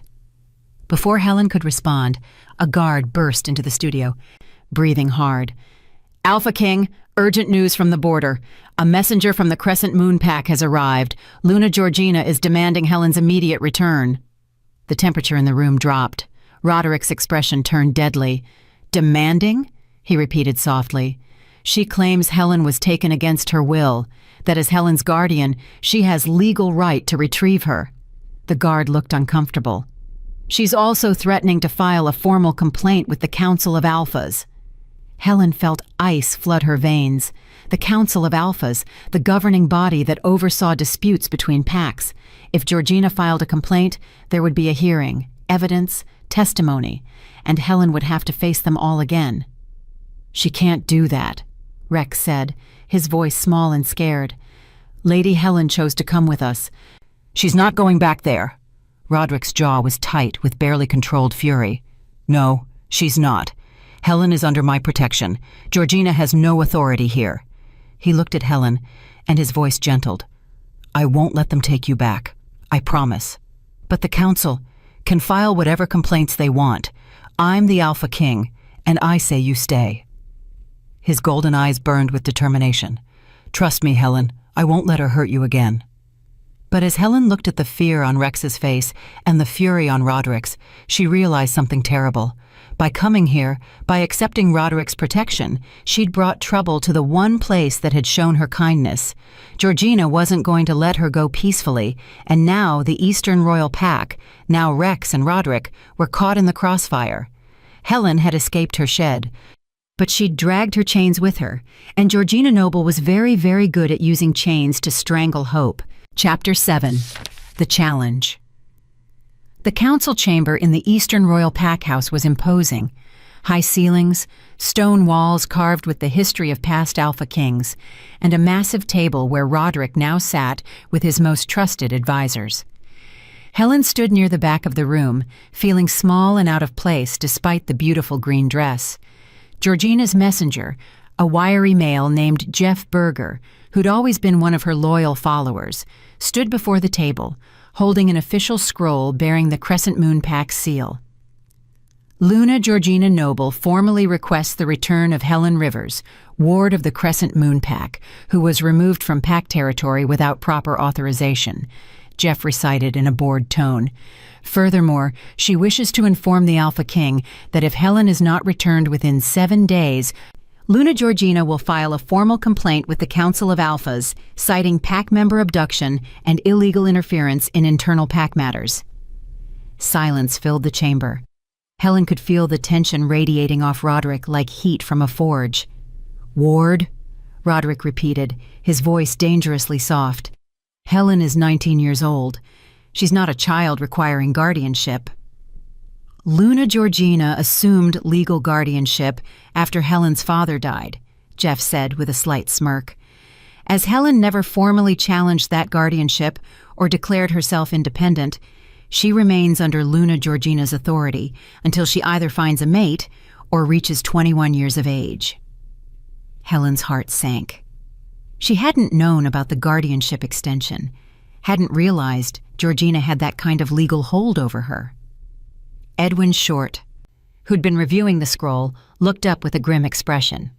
Technically, he's correct. Pack law allows guardianship of unmated wolves until age 21 if the guardian can prove the ward requires protection or guidance. Helen doesn't require Georgina's protection, Roderick growled. She requires protection from Georgina. That would need to be proven in a formal hearing, Edwin said carefully. And Luna Georgina is claiming the opposite, that Helen was manipulated by the Alpha King's gratitude and doesn't understand what she's agreeing to. That's ridiculous, Helen burst out. Everyone turned to look at her. She felt her face flush but forced herself to continue. I wasn't manipulated. I chose to leave. I chose to come here. Jeff's smirk widened. With respect, Miss Rivers, you were severely injured and potentially influenced by the Alpha King's blood bond when you made that choice. Luna Georgina questions whether you were in a sound state of mind. I was in a sound enough state of mind to save the Alpha King's son, Helen snapped, surprising herself with her own boldness. Roderick's expression flickered with pride, but his voice remained hard. Tell your Luna that Helen Rivers is my fated mate. That supersedes any guardianship claim. The mate bond grants Helen adult status regardless of age. The mate bond hasn't been completed, Jeff countered. Without a marking ceremony, Helen remains unmated in the eyes of pack law. Therefore, guardianship still applies. The room fell silent. Helen felt everyone's eyes on her, pitying, concerned, calculating. The incomplete mate bond was the weak point in Roderick's protection. As long as she remained unmarked, Georgina had a legal argument. There's another option, said a voice from the doorway. Everyone turned to see Alpha Trevor Carney entering the council chamber, uninvited. Roderick's expression darkened. This is a private council meeting, Trevor. That affects all Eastern Territories if it goes to the Council of Alphas, Trevor said smoothly, which gives me the right to involve myself. He smiled that smile that didn't reach his eyes. Besides, I have a solution that benefits everyone. I doubt that, Roderick said flatly. Trevor ignored him and addressed the room.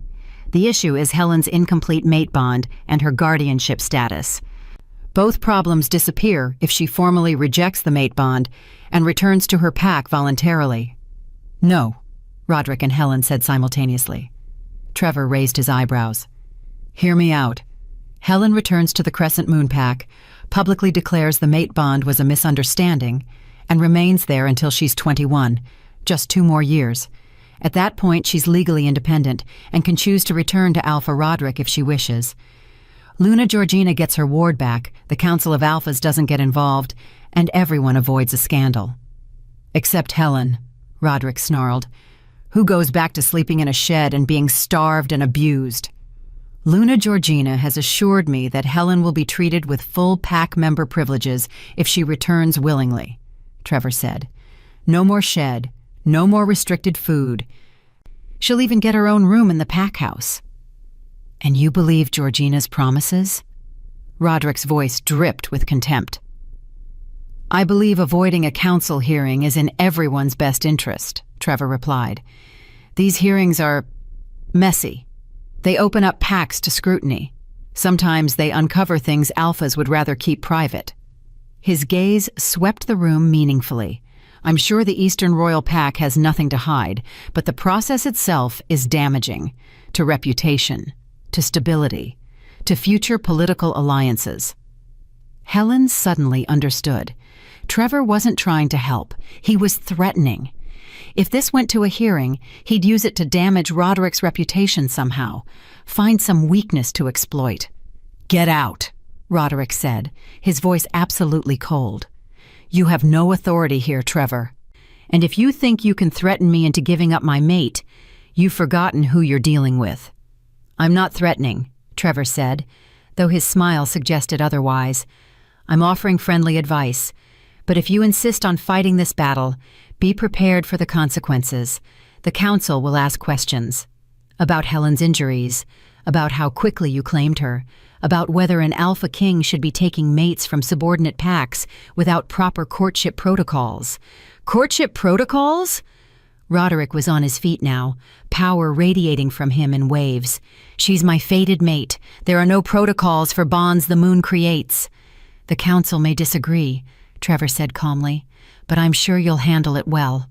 You always do. He nodded to the room. I'll take my leave. Think about my suggestion, Alpha Roderick. For Helen's sake, if not your own. After Trevor left, the council chamber erupted in discussion. Advisors argued about legal precedents, political ramifications, potential council reactions.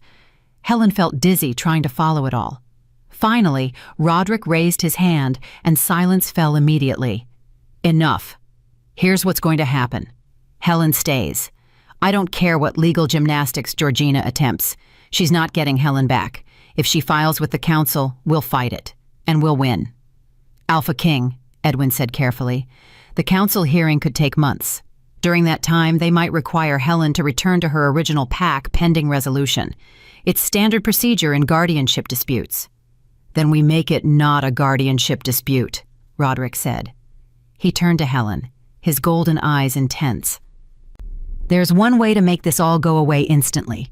One way to make Georgina's claims meaningless and Trevor's threats impotent. Helen's breath caught. She knew what he was going to say. Complete the mate bond, Roderick said quietly. Accept me. Let me mark you. Once the bond is complete, you're legally my mate. Guardianship ends. Georgina has no claim. The council has no jurisdiction. That's a huge decision, Helen whispered. I know. Roderick moved closer, his voice for her alone, even though everyone could hear. And I swore I wouldn't pressure you, that you could take all the time you needed. But Helen, if you don't complete the bond, the council might force you back to the Crescent Moon Pack while this gets sorted out. Back to Georgina. Back to the abuse. His jaw tightened. I can't protect you from council law. Not without a completed mate bond.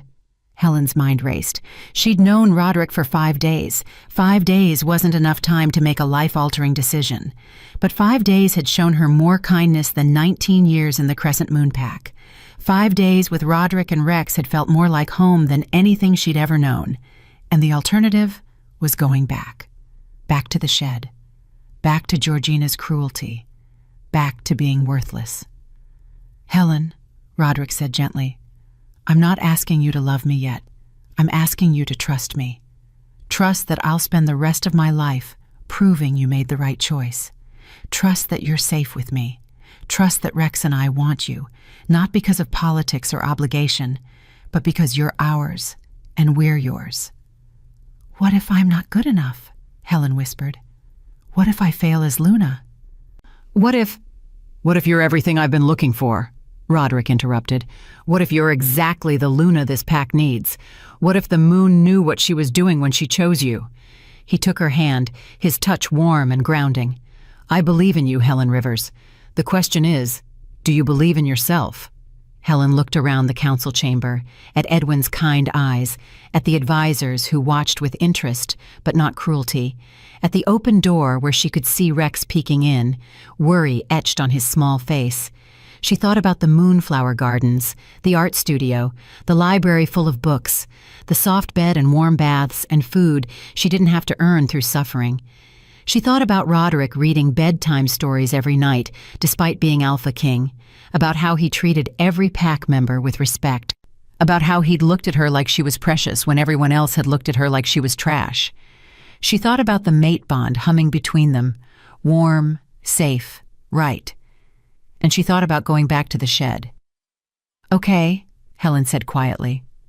Roderick's eyes widened. Okay? I accept, Helen said more firmly. I accept the mate bond. I accept you. I accept everything. She looked up at him, her voice strengthening with each word. You're right. I'm tired of being afraid. Tired of letting people like Georgina and Trevor make me feel worthless. The moon chose us. That has to mean something. Roderick's expression transformed, relief and joy, and something deeper that made Helen's breath catch. You're sure? Because once I mark you, there's no going back. You'll be mine forever. And you'll be mine, Helen said, surprised by her own boldness. That's how mate bonds work, right? It goes both ways? It does, Roderick confirmed, a smile playing at his lips. I'll be irrevocably, completely yours, for better or worse, until death parts us. Then I'm sure, Helen said. Rex chose that moment to burst into the room.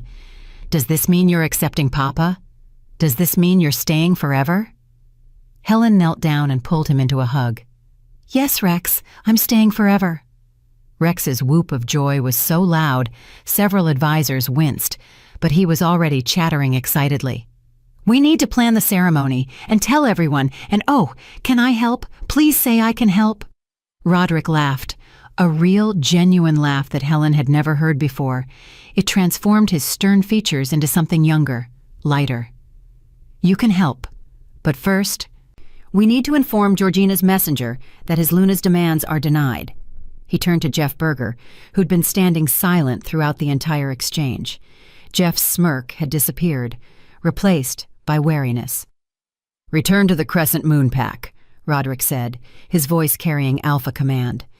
Tell Luna Georgina that Helen Rivers has accepted her role as my fated mate. The marking ceremony will take place in 3 days. After that, Helen will be Luna of the Eastern Royal Pack, and any attempt to interfere will be considered an act of war against my territory. Am I clear? Jeff swallowed hard. Yes, Alpha King. And Jeff? Roderick's eyes glowed gold with his wolf's presence. If Georgina attempts anything at all, to harm Helen before or after the ceremony, I will hold the Crescent Moon Pack accountable. That includes you. Choose your loyalty carefully. Jeff fled the council chamber like his tail was on fire. After he left, Edwin cleared his throat.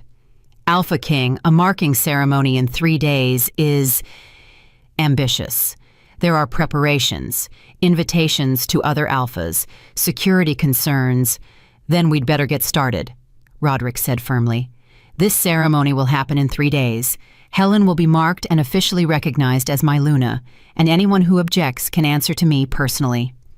The council chamber emptied as advisors hurried off to begin preparations. Soon, only Helen, Roderick, and Rex remained. I should probably be terrified, Helen said softly. 3 days until my entire life changes forever. Are you? Roderick asked. Terrified? Helen considered. She was nervous, anxious about the ceremony and what came after. But terrified? No.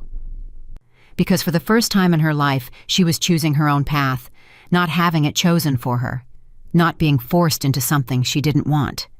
No, she said finally. I'm not terrified. I'm hopeful.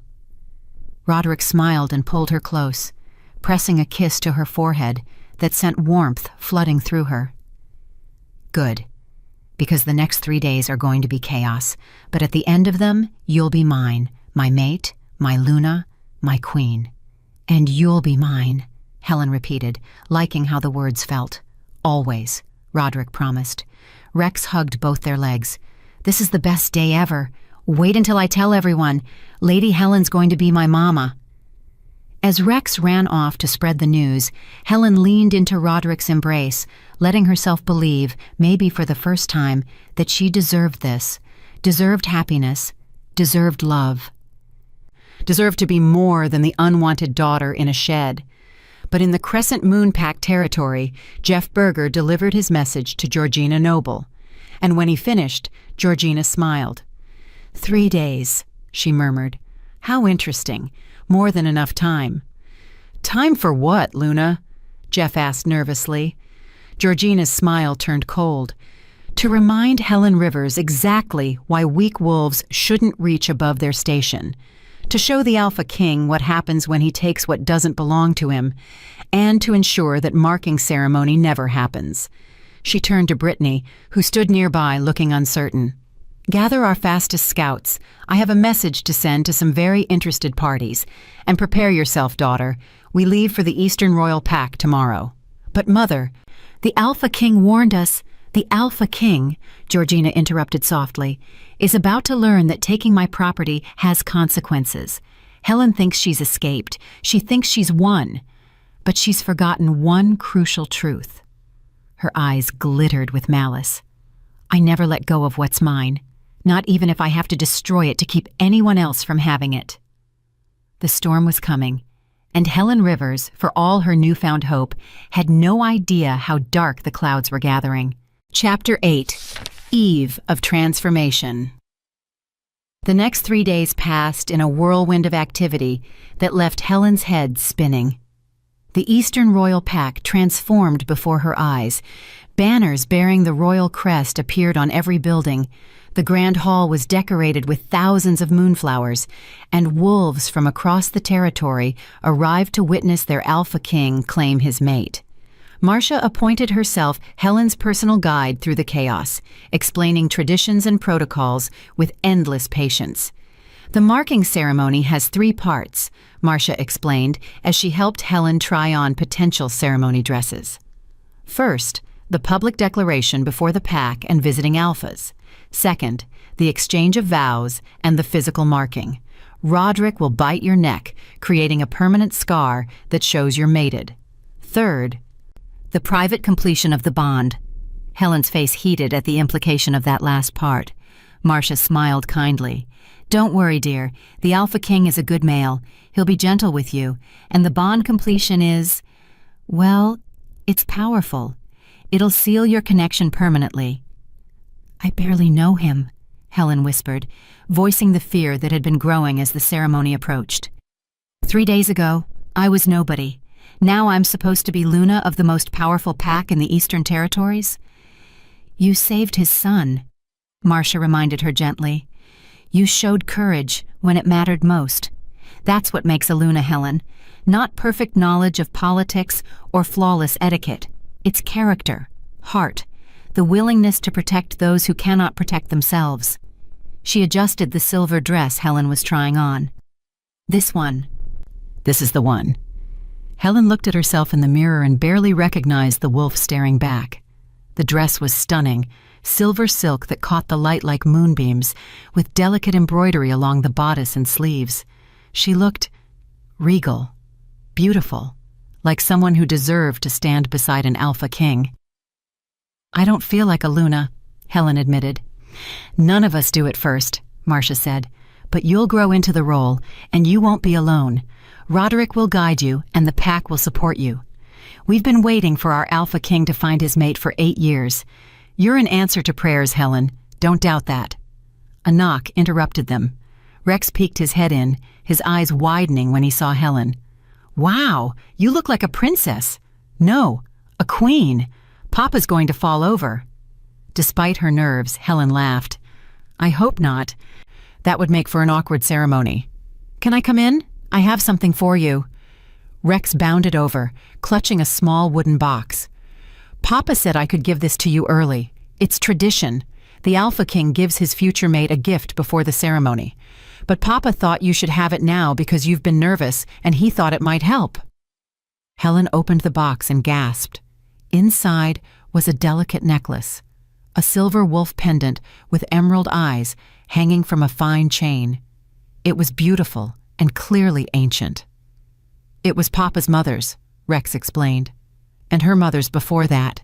It's been passed down through the Alpha King's family for generations. Papa says every Luna has worn it, and now it's yours. Tears pricked Helen's eyes. This wasn't just jewelry. It was history, legacy, acceptance into a family she'd never thought she'd have. It's too much, Helen whispered. No, it's not, Rex insisted. You're going to be my mama. That makes you family, and family shares important things. He hugged her waist. I'm so happy you're staying, Lady Helen. I was scared you'd change your mind. Helen knelt down to his level. I'm not changing my mind, Rex, I promise. In 3 days, I'll officially be your mother. Is that okay with you? It's more than okay, it's perfect. Rex's enthusiasm was infectious. Oh, I almost forgot. Papa sent me to find you. He wants to see you in the garden. He said it's important. Helen found Roderick in the moonflower garden, standing among the silver blooms with his back to her. He wore simple black clothes, but even in casual dress, he radiated authority. When he heard her approach, he turned and his expression softened. You came, he said. Good. We need to talk. Helen's stomach nodded. That sounds ominous. Not ominous, important. Roderick gestured for her to sit on a nearby bench, and he sat beside her, close but not touching. Helen, in 2 days, you'll be my mate, my Luna, and I need to make sure you understand what that means. Marcia's been explaining the ceremony. Not the ceremony, what comes after. Roderick's golden eyes were serious. Being Luna isn't easy.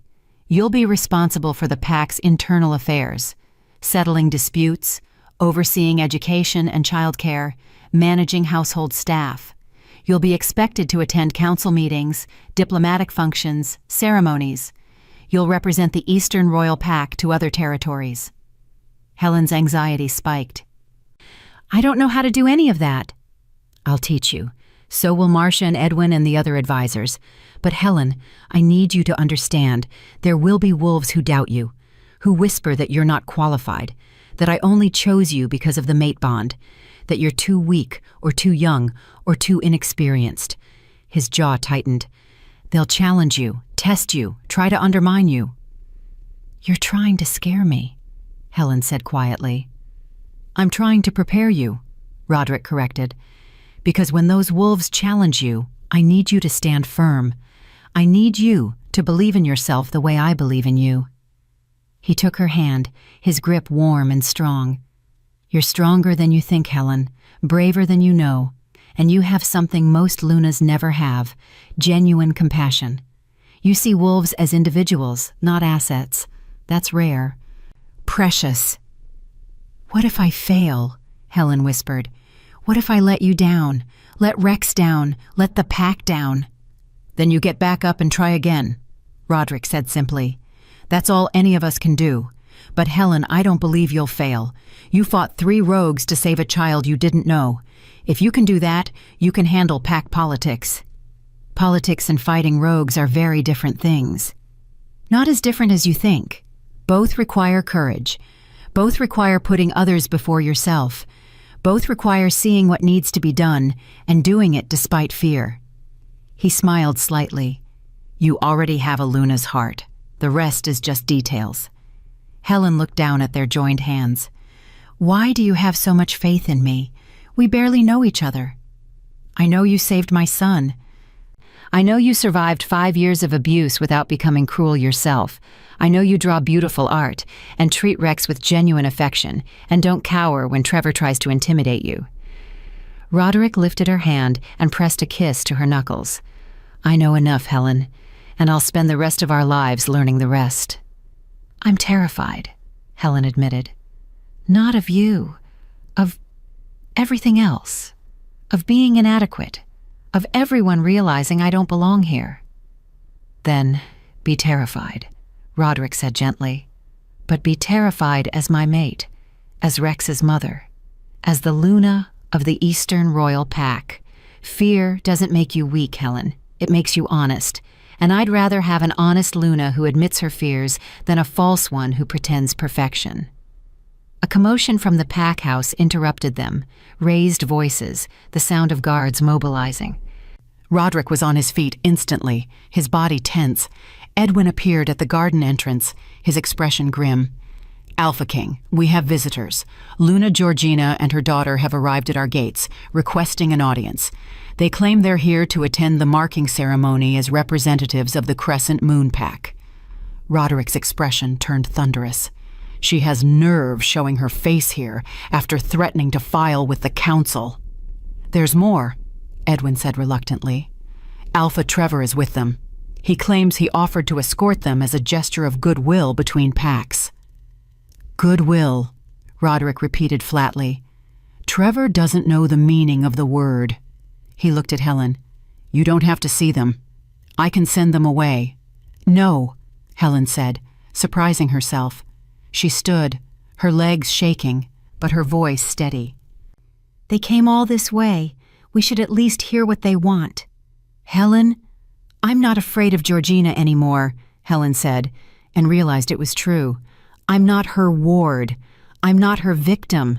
I'm your mate, your future Luna, and I won't hide from her. Roderick's expression filled with pride. Then we'll face them together. But the moment she crosses a line, I'm removing her from my territory, permanently.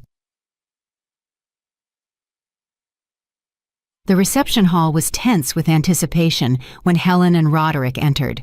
Georgina stood near the center, dressed in an elegant gown that probably cost more than Helen's entire wardrobe. Brittany stood beside her mother, looking uncomfortable. Trevor leaned against a pillar, watching everything with calculating eyes. Georgina's gaze swept over Helen, and for a moment, Helen saw surprise flicker across her stepmother's face. Helen looked different now, well-fed, well-dressed, confident in a way she'd never been in the Crescent Moon Pack. "Alphaking Roderick," Georgina said, her voice dripping with false warmth. "Thank you for receiving us. When I heard about your marking ceremony, I simply had to come pay my respects. After all, Helen is my stepdaughter. Her happiness has always been my priority." The lie was so blatant, Helen almost laughed. "Your priority," Roderick repeated, his voice cold. "Is that why she slept in a shed? Why she went hungry? Why her ribs were broken during training?" Georgina's smile never wavered. "I'm afraid Helen misrepresented the situation. She's always had a tendency toward drama." "I saw her injuries," Roderick interrupted. "I smelled the malnutrition. I heard her story from multiple sources. Don't insult my intelligence by pretending otherwise." "Of course," Georgina said smoothly. "Perhaps there were misunderstandings, communication issues. I've come to make amends." She turned to Helen, and her voice took on a honeyed tone. "Helen, dear, I'm so happy for you. Truly. And I want to apologize if you felt unwelcome in our pack. That was never my intention." Helen felt Roderick tense beside her, felt his wolf pushing to the surface, ready to defend her. But she placed a hand on his arm, staying him. "You're lying," Helen said clearly. Everyone in the hall froze. "You made my life miserable for 5 years. You starved me, isolated me, and let Brittany use me as a punching bag. You called me worthless so many times I started to believe it." Her voice strengthened. "But you were wrong. I'm not worthless. I'm the Alpha King's mate. I'm Rex's future mother, and I'm going to be Luna of the Eastern Royal Pack. And there's nothing you can do about it." Georgina's mask slipped, revealing the cold fury beneath. "Careful, Helen. Pride comes before a fall, and you've climbed very high very quickly. What happens when you inevitably stumble?" "She won't stumble," Roderick said, his voice carrying alpha command. "Because she has me. She has this pack. She has protection you never gave her, and support you actively denied her." He stepped forward, and wolves throughout the hall bowed their heads in automatic submission to his power. "You came here claiming to want to attend the ceremony. Fine, you may attend as witnesses only. You'll have no role in the proceedings. You'll sit in the back, and if you cause any disruption, any scene, any problem whatsoever, I'll have you removed from my territory and banned from ever returning. Am I clear?" "Crystal," Georgina said, though her eyes promised violence. "One more thing," Roderick added. "After the ceremony, Helen will be my marked mate. That means any attack on her, physical, verbal, political, or otherwise, will be considered an attack on me personally, on the Alpha King. The consequences for that are severe." His golden eyes bored into Georgina. "Test me on this, and you'll discover exactly how severe." Georgina bowed her head in a mockery of submission. "Of course, Alpha King. I would never dream of harming your mate." But as she raised her head, her eyes met Helen's, and the message was clear. This isn't over. After Georgina and Brittany were escorted to guest quarters, Trevor approached Roderick with that ever-present false smile. "That was quite the display, Roderick, very protective. But I have to ask, are you certain this is wise? Antagonizing Luna Georgina right before your ceremony? She has connections, friends in various packs. It would be unfortunate if complications arose. Is that a threat, Trevor?" Roderick's voice was silk over steel. "An observation," Trevor said lightly. "I'm merely suggesting that diplomacy might serve you better than confrontation, for Helen's sake, of course." "Helen is my concern, not yours," Roderick said flatly. "And if you're trying to intimidate me into— what? Sending her back? Calling off the ceremony? You've wasted your journey. Nothing and no one will prevent me from claiming my mate." Trevor's smile widened, but it didn't reach his eyes. "We'll see. 2 more days is a long time, Roderick. Anything could happen." After Trevor left, Helen turned to Roderick, fear creeping back into her chest. "He's planning something. They both are." "I know," Roderick said grimly, "which is why security will be tripled for the ceremony. Guards will watch Georgina and Trevor constantly, and you—" He cupped her face gently. "You won't be alone for a moment. I'm assigning Marcia and 2 guards to stay with you until the ceremony. No one gets near you without going through them first." "You think Georgina would actually try to hurt me?" "I think Georgina is desperate," Roderick said, "and desperate wolves are dangerous. But I won't let her touch you, Helen. I swear it." That night, as Helen lay in her bed with guards posted outside her door, she couldn't shake the feeling that Georgina's appearance was more than just a power play. It was a promise that the shed might be behind her, but the shadows from that life were still reaching for her. And in 2 days, when she stood before the pack to be marked, those shadows would make their move. She just didn't know how yet. Chapter 9, The Night Before. The day before the marking ceremony arrived with golden sunlight and a tension that hung over the Eastern Royal Pack like a storm waiting to break. Helen woke early, her stomach churning with a mixture of anticipation and dread. Tomorrow, she would become Luna. Tomorrow, Roderick would mark her. Tomorrow, her entire life would change irrevocably. But first, she had to survive today. Marcia arrived with breakfast and a schedule that made Helen's head spin. Final dress fitting at 9, blessing ceremony with the pack elders at 11, private meditation in the Moon Temple at 2, ceremonial bath at 4, early dinner with the Alphaking and young prince at 6. Then you'll retire early. You need rest before tomorrow. "What about Georgina?" Helen asked quietly. "Has she tried anything?" "She's been surprisingly well behaved," Marcia said, though her tone suggested she didn't trust it. "She and Brittany have stayed in their quarters mostly. Alpha Trevor has been meeting with some of the visiting alphas, but nothing alarming. Still, the Alpha King has guards watching them constantly." Helen wanted to feel relieved, but something about Georgina's quiet compliance felt wrong, like the calm before a hurricane. The morning passed in a blur of activities. The dress fitting confirmed that her ceremony gown was perfect. The silver silk gleamed like starlight, and when Helen put it on, even the seamstress teared up. "You look like the moon goddess herself," the elderly she-wolf whispered. "Our Alpha King chose well." The blessing ceremony with the pack elders was more intimidating. 5 ancient wolves, 3 males and 2 females, who'd served every Alpha King in living memory. They studied Helen with eyes that had seen generations of leaders rise and fall. "You're young," said the eldest, a male named Vince Shields, with a voice like gravel. "Untrained, from a pack that treated you poorly. Why should we trust you to lead ours?" Helen's first instinct was to shrink, to apologize, to agree that she wasn't worthy. But then she remembered Roderick's words. "Stand firm."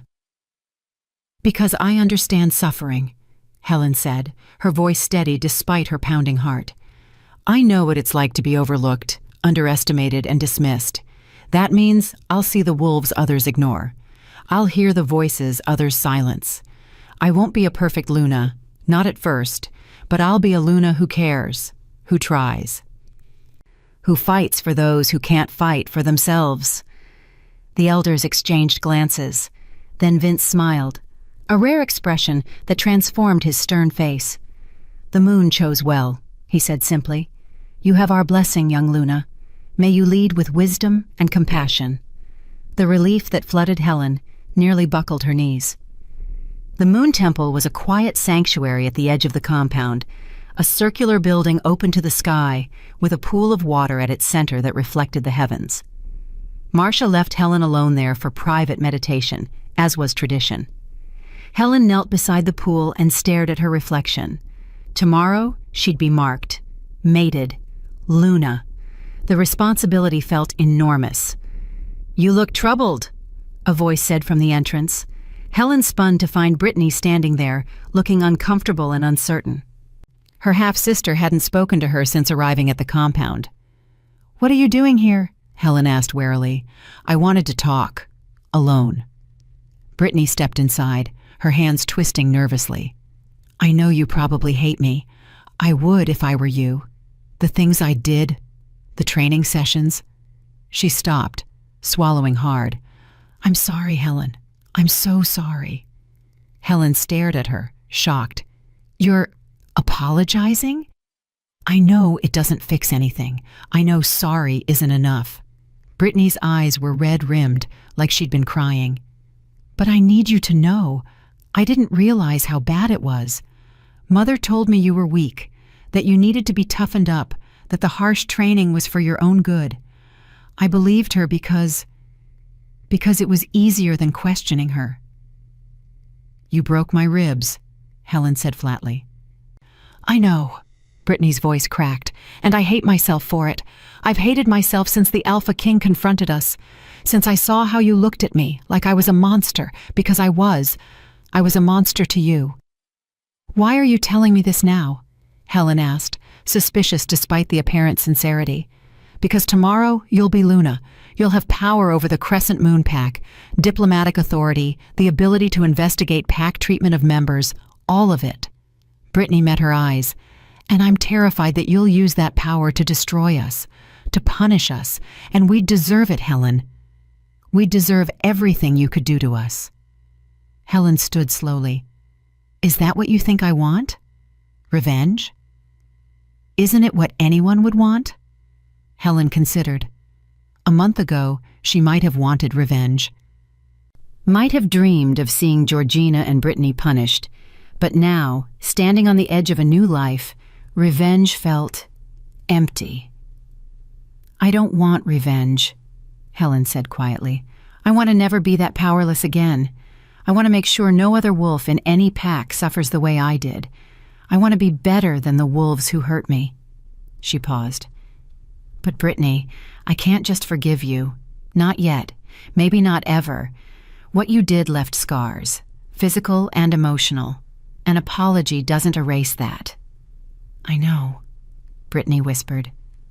I wanted you to know I'm sorry, and that I'm trying to be better. Mother doesn't know I'm here. She'd be furious if she found out I apologized to you." "Then why risk it?"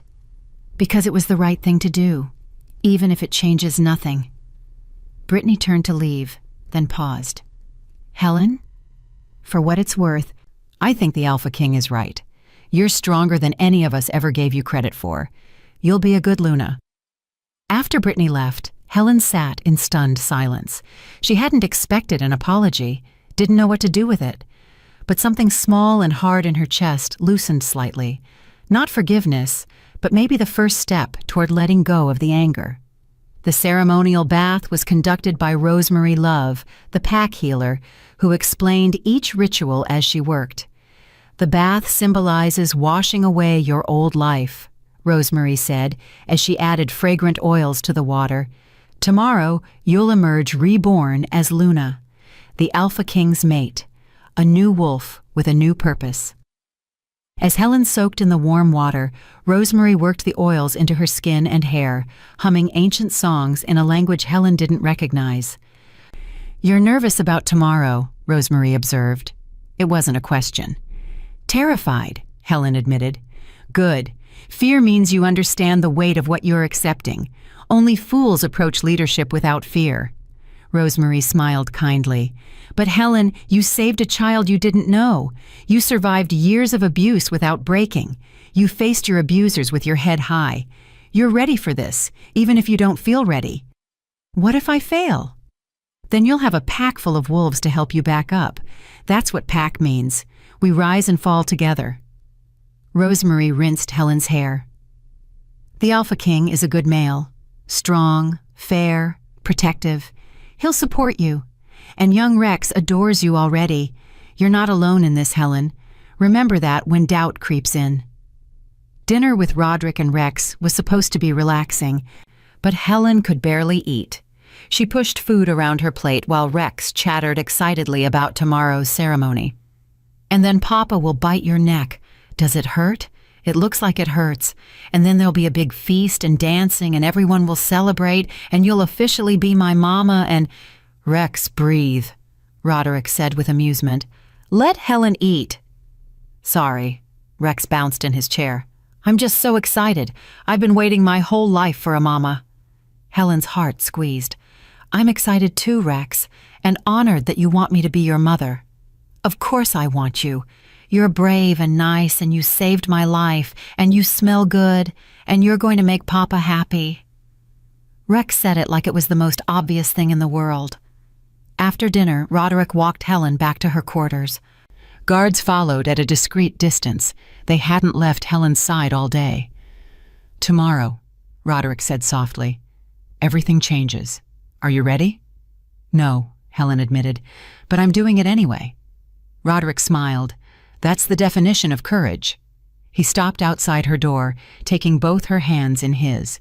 "Helen, I want you to know, whatever happens tomorrow, whatever challenges come after, I'll be beside you. You'll never face anything alone again." "What if Georgina tries something during the ceremony?" "She won't get the chance. I've tripled security. There will be guards everywhere. And during the actual marking, you and I will be in the sacred circle. No one can enter without permission." His grip tightened reassuringly. "She can't hurt you anymore. I won't allow it." "You can't protect me from everything," Helen whispered. "Watch me," Roderick said, and the alpha command in his voice made her wolf purr with approval. He leaned in slowly, giving her time to pull away, and pressed a gentle kiss to her forehead. "Sleep well, future Luna. Dream of moonflowers and new beginnings." After he left, Helen prepared for bed with Marcia's help, but sleep eluded her. She lay in the darkness, listening to the compound settle into night, and tried to calm her racing thoughts. Tomorrow she'd stand before hundreds of wolves and accept Roderick as her mate. Tomorrow she'd become Luna. Tomorrow her old life would truly end, and her new one would begin. She was drifting off when a sound made her eyes snap open. Scratching at her window. Helen sat up slowly, heart pounding. Her room was on the second floor. Nothing should be at her window.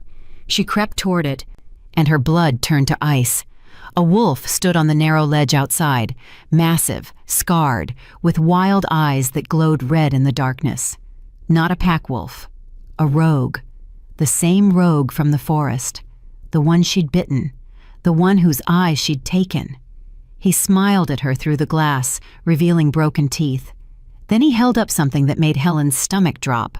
A doll, crudely made from straw and cloth, wearing a silver dress just like Helen's ceremony gown. As Helen watched in horror, the rogue twisted the doll's head. Slowly, deliberately. The message was clear. Then he dropped from the ledge and disappeared into the night. Helen ran to the door, throwing it open. "Guards! There was a rogue at my window!" The guards burst in, weapons drawn. One went to the window while the other checked the room. But when they looked outside, the ledge was empty. No trace of the rogue. No evidence he'd ever been there except Helen's terror. "I saw him," Helen insisted. "The rogue from the forest, the one who attacked Rex. He was there. He had a doll, my ceremony dress." "We believe you," the guard said gently.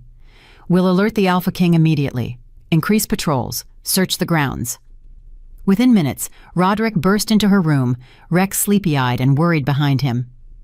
"Helen." Roderick pulled her into his arms, and she realized she was shaking. "Tell me exactly what you saw." Helen described the rogue, the doll, the twisted neck.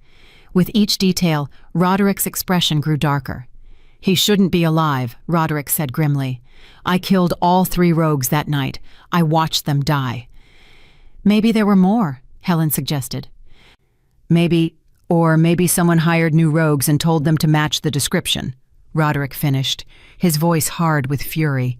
"Someone who wanted to terrorize you the night before our ceremony. Someone who wants you too afraid to go through with it." "Georgina," Helen whispered. "I can't prove it yet. But yes, Georgina." Roderick's arms tightened around her. "But she's made a critical mistake. She's shown her hand too early. Now I know she's planning something. and I can prepare." "What if it's not just about scaring me?" Helen asked. "What if she's planning something worse during the ceremony?" "Then she'll fail," Roderick said with absolute certainty, "because I'll be watching for it. And anyone who tries to harm you during our marking will face the full wrath of the Alpha King." Rex tugged on Helen's nightgown. "Can I sleep in here tonight? I don't want you to be scared alone." Helen looked at Roderick, who nodded. "I'll stay too. We'll all stay together tonight. Safety in numbers." So they arranged cushions and blankets on the floor of Helen's sitting room, Roderick and Rex on one side, Helen on the other, with guards posted at every entrance. It wasn't traditional for the future mates to spend the night before the ceremony together, but tradition could be bent when safety was at stake. As Helen finally drifted off to sleep, sandwiched between an Alpha King who'd promised to protect her and a little boy who'd claimed her as his mother, she tried to hold on to hope. Tomorrow would be beautiful. Tomorrow would be perfect. Tomorrow, she'd become Luna. And if Georgina tried anything, she'd discover that Helen Rivers was no longer the weak wolf who could be intimidated. She was the Alpha King's mate, and she wouldn't go down without a fight.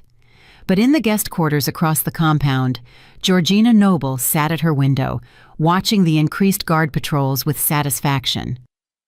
"The rogue performed perfectly," she said to Trevor Carney, who lounged in a chair nearby. "Helen's terrified. She saw exactly what I wanted her to see." "Are you certain this will work?" Trevor asked. "It'll work," Georgina said confidently. "Tomorrow, during the ceremony, Helen will be so focused on potential rogue attacks that she won't see the real threat coming. And by the time she realizes what's happening, it'll be too late." "And if the Alpha King interferes?" Georgina's smile turned cruel. "He won't be able to. Not without breaking sacred ceremony laws. And Roderick Merritt is nothing if not honorable. That honor will be his weakness, and Helen's doom." She pulled out a small vial from her pocket, clear liquid that glowed faintly in the darkness. "Wolfsbane extract," she explained. "Enough to kill a normal wolf instantly, but I've modified it. This version won't kill. It'll do something much worse. It'll break the mate bond. Permanently." Trevor's eyes widened. That's forbidden magic. The kind that gets you executed." "Only if I'm caught," Georgina said. "And I won't be, because no one will suspect that the wine served during the ceremony toast has been tampered with. One sip, and Helen's bond with Roderick will shatter.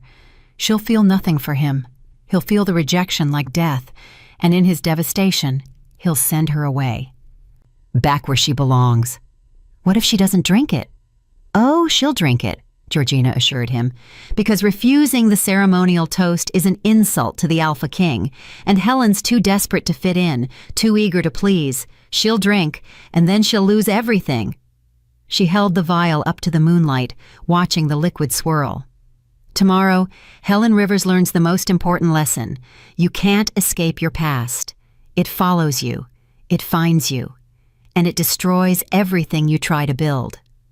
Tomorrow, the marking ceremony would begin, but Georgina Noble would make sure it never finished.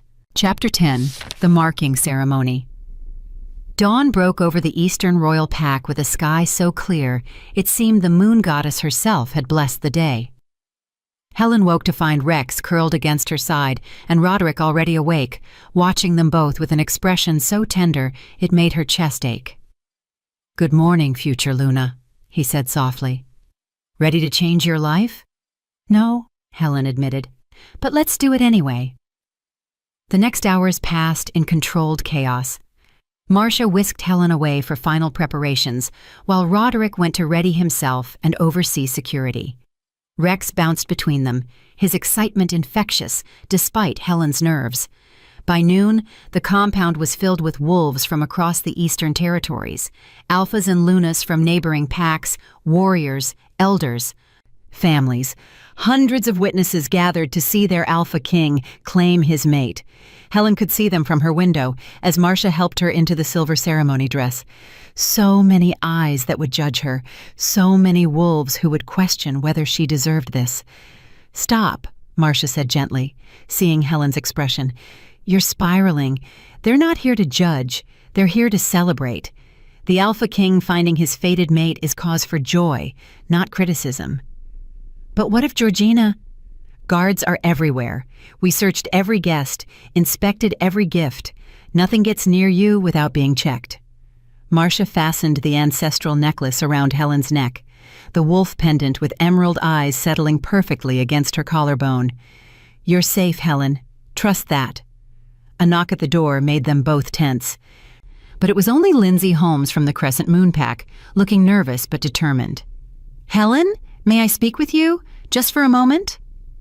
Marcia looked ready to refuse, but Helen nodded. It's okay. Lindsay's been kind to me. Lindsay entered and pressed something into Helen's hand, a small drawstring pouch. Protective herbs, she whispered. An old tradition.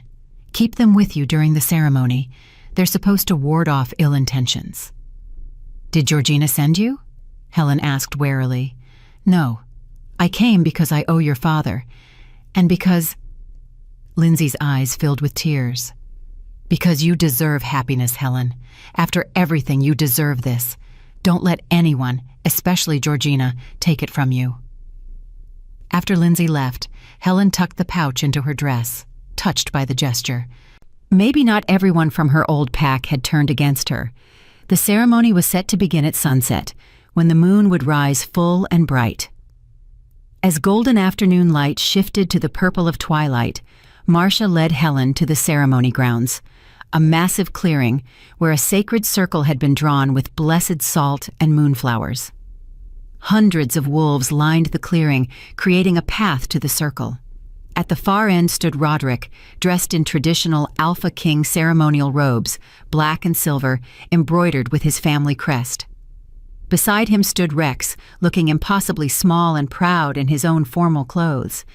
When Helen appeared at the path's entrance, a hush fell over the crowd.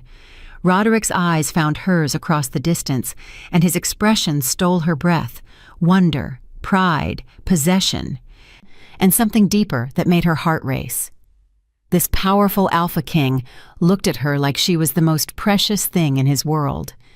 Helen began the long walk down the path. With each step, she felt the weight of hundreds of eyes, but also the warmth of Roderick's gaze pulling her forward. She passed familiar faces, Edwin, Rosemarie, the pack elders who'd blessed her. She passed Georgina and Brittany, seated far to the side. Georgina's expression was carefully neutral, but her eyes promised violence. Helen lifted her chin and kept walking.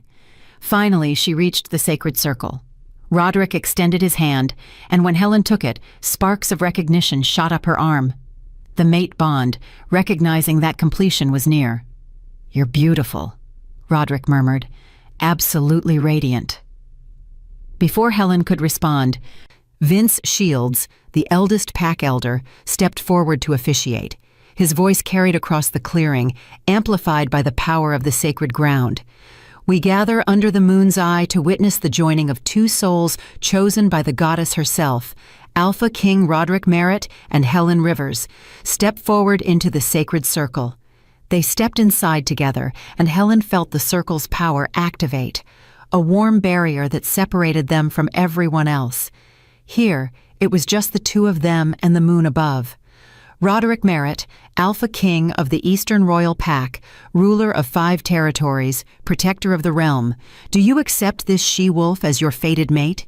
Will you protect her, cherish her, stand beside her for all your days until death claims you?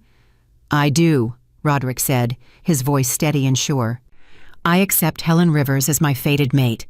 I swear to protect her with my life, cherish her with my heart, and stand beside her until my last breath. Vince turned to Helen. Helen Rivers, formerly of the Crescent Moon Pack, now claimed by the Alpha King. Do you accept this male as your fated mate? Will you stand beside him, support him, share his burdens and his joys for all your days until death claims you? Helen's voice shook, but she forced the words out clearly. I do. I accept Roderick Merritt as my fated mate. I swear to stand beside him, support him, and share in all that comes until my last breath. Then by the power vested in me by the moon goddess herself, I declare these two wolves bonded. Alpha King, claim your mate. Roderick pulled Helen close, his hand sliding into her hair, tilting her head to expose her neck. Helen's heart hammered as she felt his breath against her skin. "This will hurt," he whispered, "but only for a moment. Then you'll feel everything, our bond, complete and unbreakable. Are you ready?" "Yes," Helen breathed. Roderick's teeth sank into the junction of her neck and shoulder. Pain exploded through Helen, sharp and burning and overwhelming. But then it transformed into something else. Warmth flooded through her body, originating from the bite and spreading like wildfire through her veins. The mate bond, dormant until now, roared to life with such intensity that Helen gasped. She could feel Roderick, feel his emotions, his wolf, his very soul intertwining with hers, his fierce protectiveness, his deep affection, his absolute certainty that she was his and he was hers. When Roderick released her neck and licked the wound to seal it, Helen sagged against him. The mark would scar, a permanent sign that she belonged to the Alphaking. "It's done," Roderick said, his voice rough with emotion. "You're mine, Helen. Forever." The crowd erupted in celebration. Howls filled the night as hundreds of wolves acknowledged their new Luna. Rex bounded into the circle, throwing his arms around both of them. "Mama!" he cried. "You're really my mama now." Helen laughed through happy tears, hugging him close. "I really am." Vince stepped forward with a ceremonial chalice, wine blessed by the pack's spiritual leaders. The final ritual. The bonded pair drinks together, symbolizing their shared future. He offered the chalice first to Roderick, who took a sip, then to Helen. Helen reached for it, and that's when she saw it. Just a flicker of something wrong. The wine's color was slightly off, and in the crowd, Georgina watched with intense focus, leaning forward. The protective herbs Lindsay had given her seemed to warm against Helen's skin. Poison, or something worse. Helen took the chalice, raised it to her lips, and deliberately spilled it as she pretended to stumble. The wine splashed across the ground, soaking into the sacred circle's salt. Where it touched, the moonflowers wilted instantly. Died, turned black. The crowd gasped. Vince's eyes widened in horror. The wine was cursed, poisoned. Chaos erupted. Guards surged forward. Alphas jumped to their feet. And Roderick's roar shook the very ground. "Who dared?" His alpha command crashed over every wolf present, forcing submission. "Who brought poison into my ceremony? Into the sacred circle?" His eyes found Georgina, who'd gone pale. Beside her, Trevor was already trying to slip away, but guards caught him. "Search them," Roderick commanded. "Search everyone who had access to the ceremony preparations. Find who did this." But Helen had already seen the truth in Georgina's expression, the shock that her plan had failed, quickly replaced by calculation. Georgina hadn't expected Helen to refuse the chalice, hadn't expected her to be clever enough to notice. Guards found the vial in Georgina's quarters within minutes, the modified wolfsbane that would have shattered the mate bond. Roderick's fury was a living thing. "You tried to destroy our bond during a sacred ceremony on blessed ground." Each word fell like a death sentence. "That's not just attempted murder. It's blasphemy against the moon goddess herself." "I was protecting the natural order," Georgina shrieked, her composure finally cracking. "Helen is weak, unworthy. She doesn't deserve to be Luna. She should have stayed in her shed where she belonged." "She saved my son," Roderick said, his voice dropping to something more dangerous than shouting. "She survived your abuse for 5 years. She fought 3 rogues alone. She just outsmarted your assassination attempt." He stepped forward, and Georgina actually cowered. "She's stronger than you'll ever be, and now she's my mate, my Luna, and under my absolute protection." He turned to the pack elders. "As Alpha King, I invoke ancient law. Georgina Noble attempted to break a moon-blessed bond during sacred ceremony. The penalty is exile. She's stripped of her title, her pack, her home. She'll be cast out as a rogue, marked as Oathbreaker, and banned from every pack in the Eastern Territories." "No!" Georgina's scream was primal. You can't! I'm Luna of the Crescent Moon Pack. You have no authority. I'm the Alpha King. I have absolute authority. Roderick looked at Alpha Russell, who'd gone white with shock. Russell Crosby, you allowed this abuse under your watch. You failed to protect a pack member. Your pack is forfeit unless you can prove you'll lead better. Russell fell to his knees. Alpha King, I swear. I didn't know the extent of Georgina's cruelty. I'll make changes. You have 6 months, Roderick interrupted. 6 months to reform your pack. If I hear of similar abuse, I'll remove you and install a new Alpha. Am I clear? Crystal, Alpha King. Georgina was dragged away, still screaming threats and curses. Trevor tried to claim ignorance, but evidence linked him to the rogue who'd appeared at Helen's window. He'd hired the wolf to terrorize her. He too was exiled, his pack given to his more honorable younger brother. As order was restored and the ceremony resumed with fresh, properly blessed wine, Helen felt the reality sink in. She'd done it, survived, won. She was truly Luna now.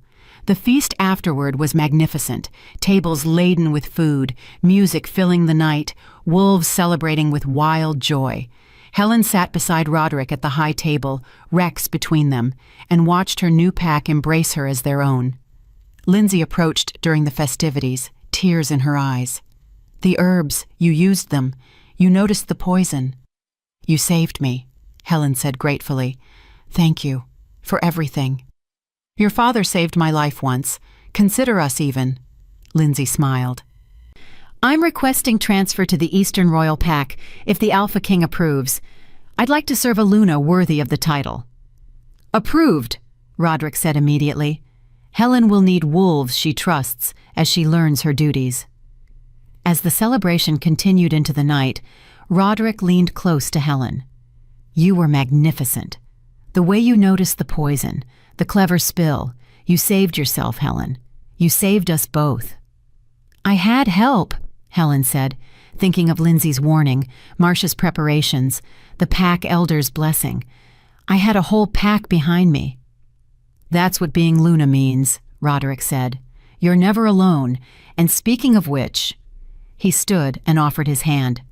It's customary for the newly bonded pair to retire early, to complete the bond privately. Heat flooded Helen's cheeks as she understood his meaning. But she took his hand, let him lead her through cheering wolves and playful calls, back to the pack house where their newly prepared shared quarters waited. At the door, Rex hugged them both. Good night, Mama. Good night, Papa. I love you both. Love you too, little wolf, Helen said, her heart full. Inside their quarters, larger than Helen's old rooms, decorated with moonflowers and soft fabrics, Roderick closed the door and turned to face her. Last chance to back out, he said, though his tone was teasing. Once we complete this bond, you're stuck with me forever. I'm stuck with you already, Helen pointed out. The mark on my neck proves it. True.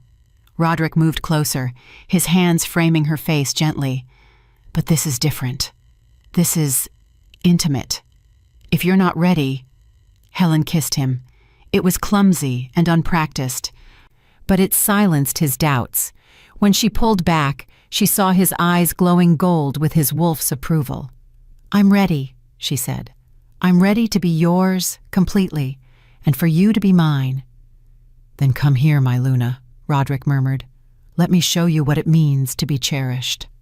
What followed was tender and overwhelming, Roderick proving with every touch, every kiss, every whispered word that Helen was precious to him.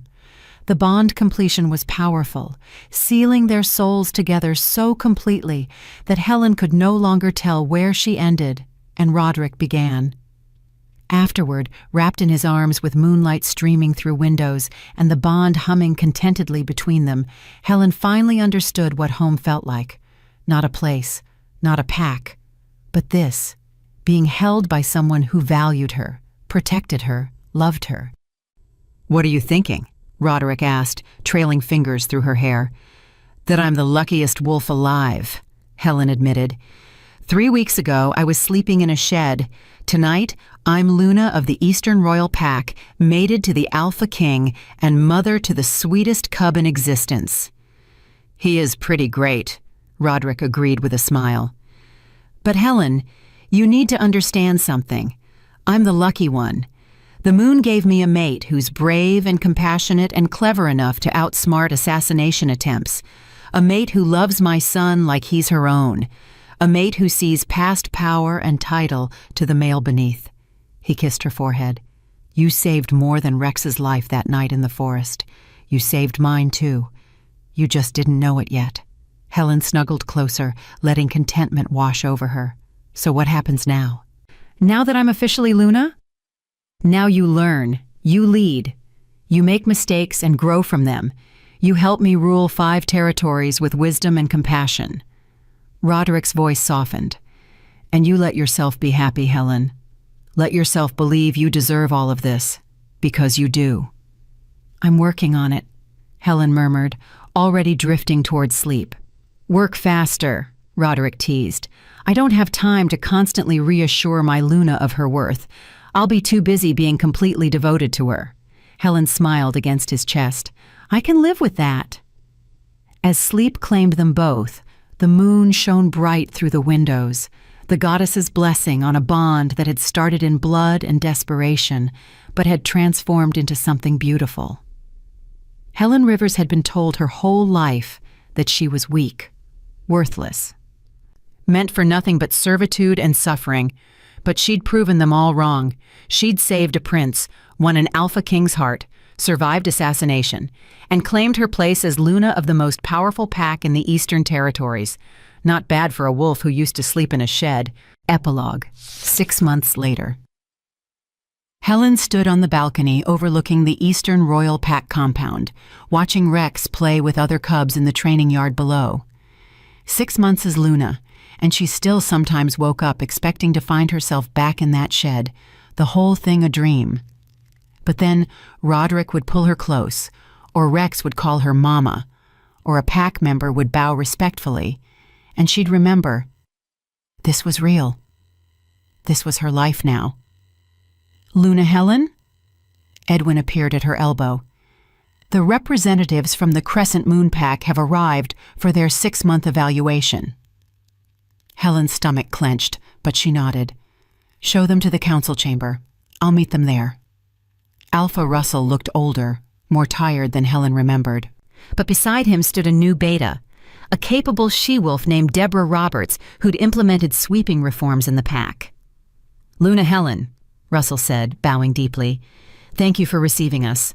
I've brought proof of the changes you and the Alpha King demanded. Treatment logs, new pack housing, restructured training protocols. And Brittany? Helen asked quietly. Requested transfer to a smaller pack out west, Russell said. She wanted to start fresh, away from her mother's influence. I approved it. Helen nodded. She and Brittany had exchanged a few letters. Awkward, but sincere attempts at rebuilding what had been destroyed. They'd never be close, but maybe someday they'd find peace. The reforms look good, Helen said after reviewing the documents, but I'll be sending observers quarterly to ensure they're maintained. The Crescent Moon Pack failed me. It won't fail anyone else, not on my watch. Of course, Luna. Thank you for your mercy. After they left, Roderick found Helen in their quarters, tension visible in her shoulders. How did it go? He asked, massaging the tight muscles. Better than expected. Russell seems genuinely changed, or at least genuinely scared of losing his pack. Helen leaned into his touch. Is it wrong that I still feel angry? That I can't just forgive and move on? No, Roderick said firmly. They hurt you for 5 years. Forgiveness isn't required, Helen.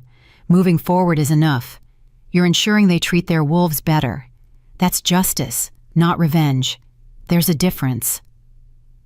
A knock at the door revealed Rex, holding a drawing. Mama, I made you something. The picture showed 3 wolves, one large and black, one medium and brown, one small and also black, standing together under a full moon. A family. It's us, Rex explained proudly. Our family. Papa says family is everything. Helen pulled him into a hug, tears pricking her eyes. It's perfect, Rex, just like you. And you're perfect too, Mama, Rex said seriously. Papa says so all the time. He says you're the best thing that ever happened to us. Rex, Roderick said, amused. I say that privately. But it's true, Rex protested. Why shouldn't everyone know? As Helen laughed and Roderick rolled his eyes fondly, and Rex begged to be allowed to stay up late for the council dinner, Helen felt the last piece of her broken heart click into place. She'd gone from unwanted daughter to cherished mate, from shed dweller to Luna, from worthless to worthy. And she'd learned the most important lesson of all. Strength wasn't about never being hurt. It was about surviving the hurt and building something beautiful from the ruins. Helen Rivers had survived, had thrived, had claimed her place in the world through courage and compassion and sheer stubborn refusal to give up. And she was only just beginning.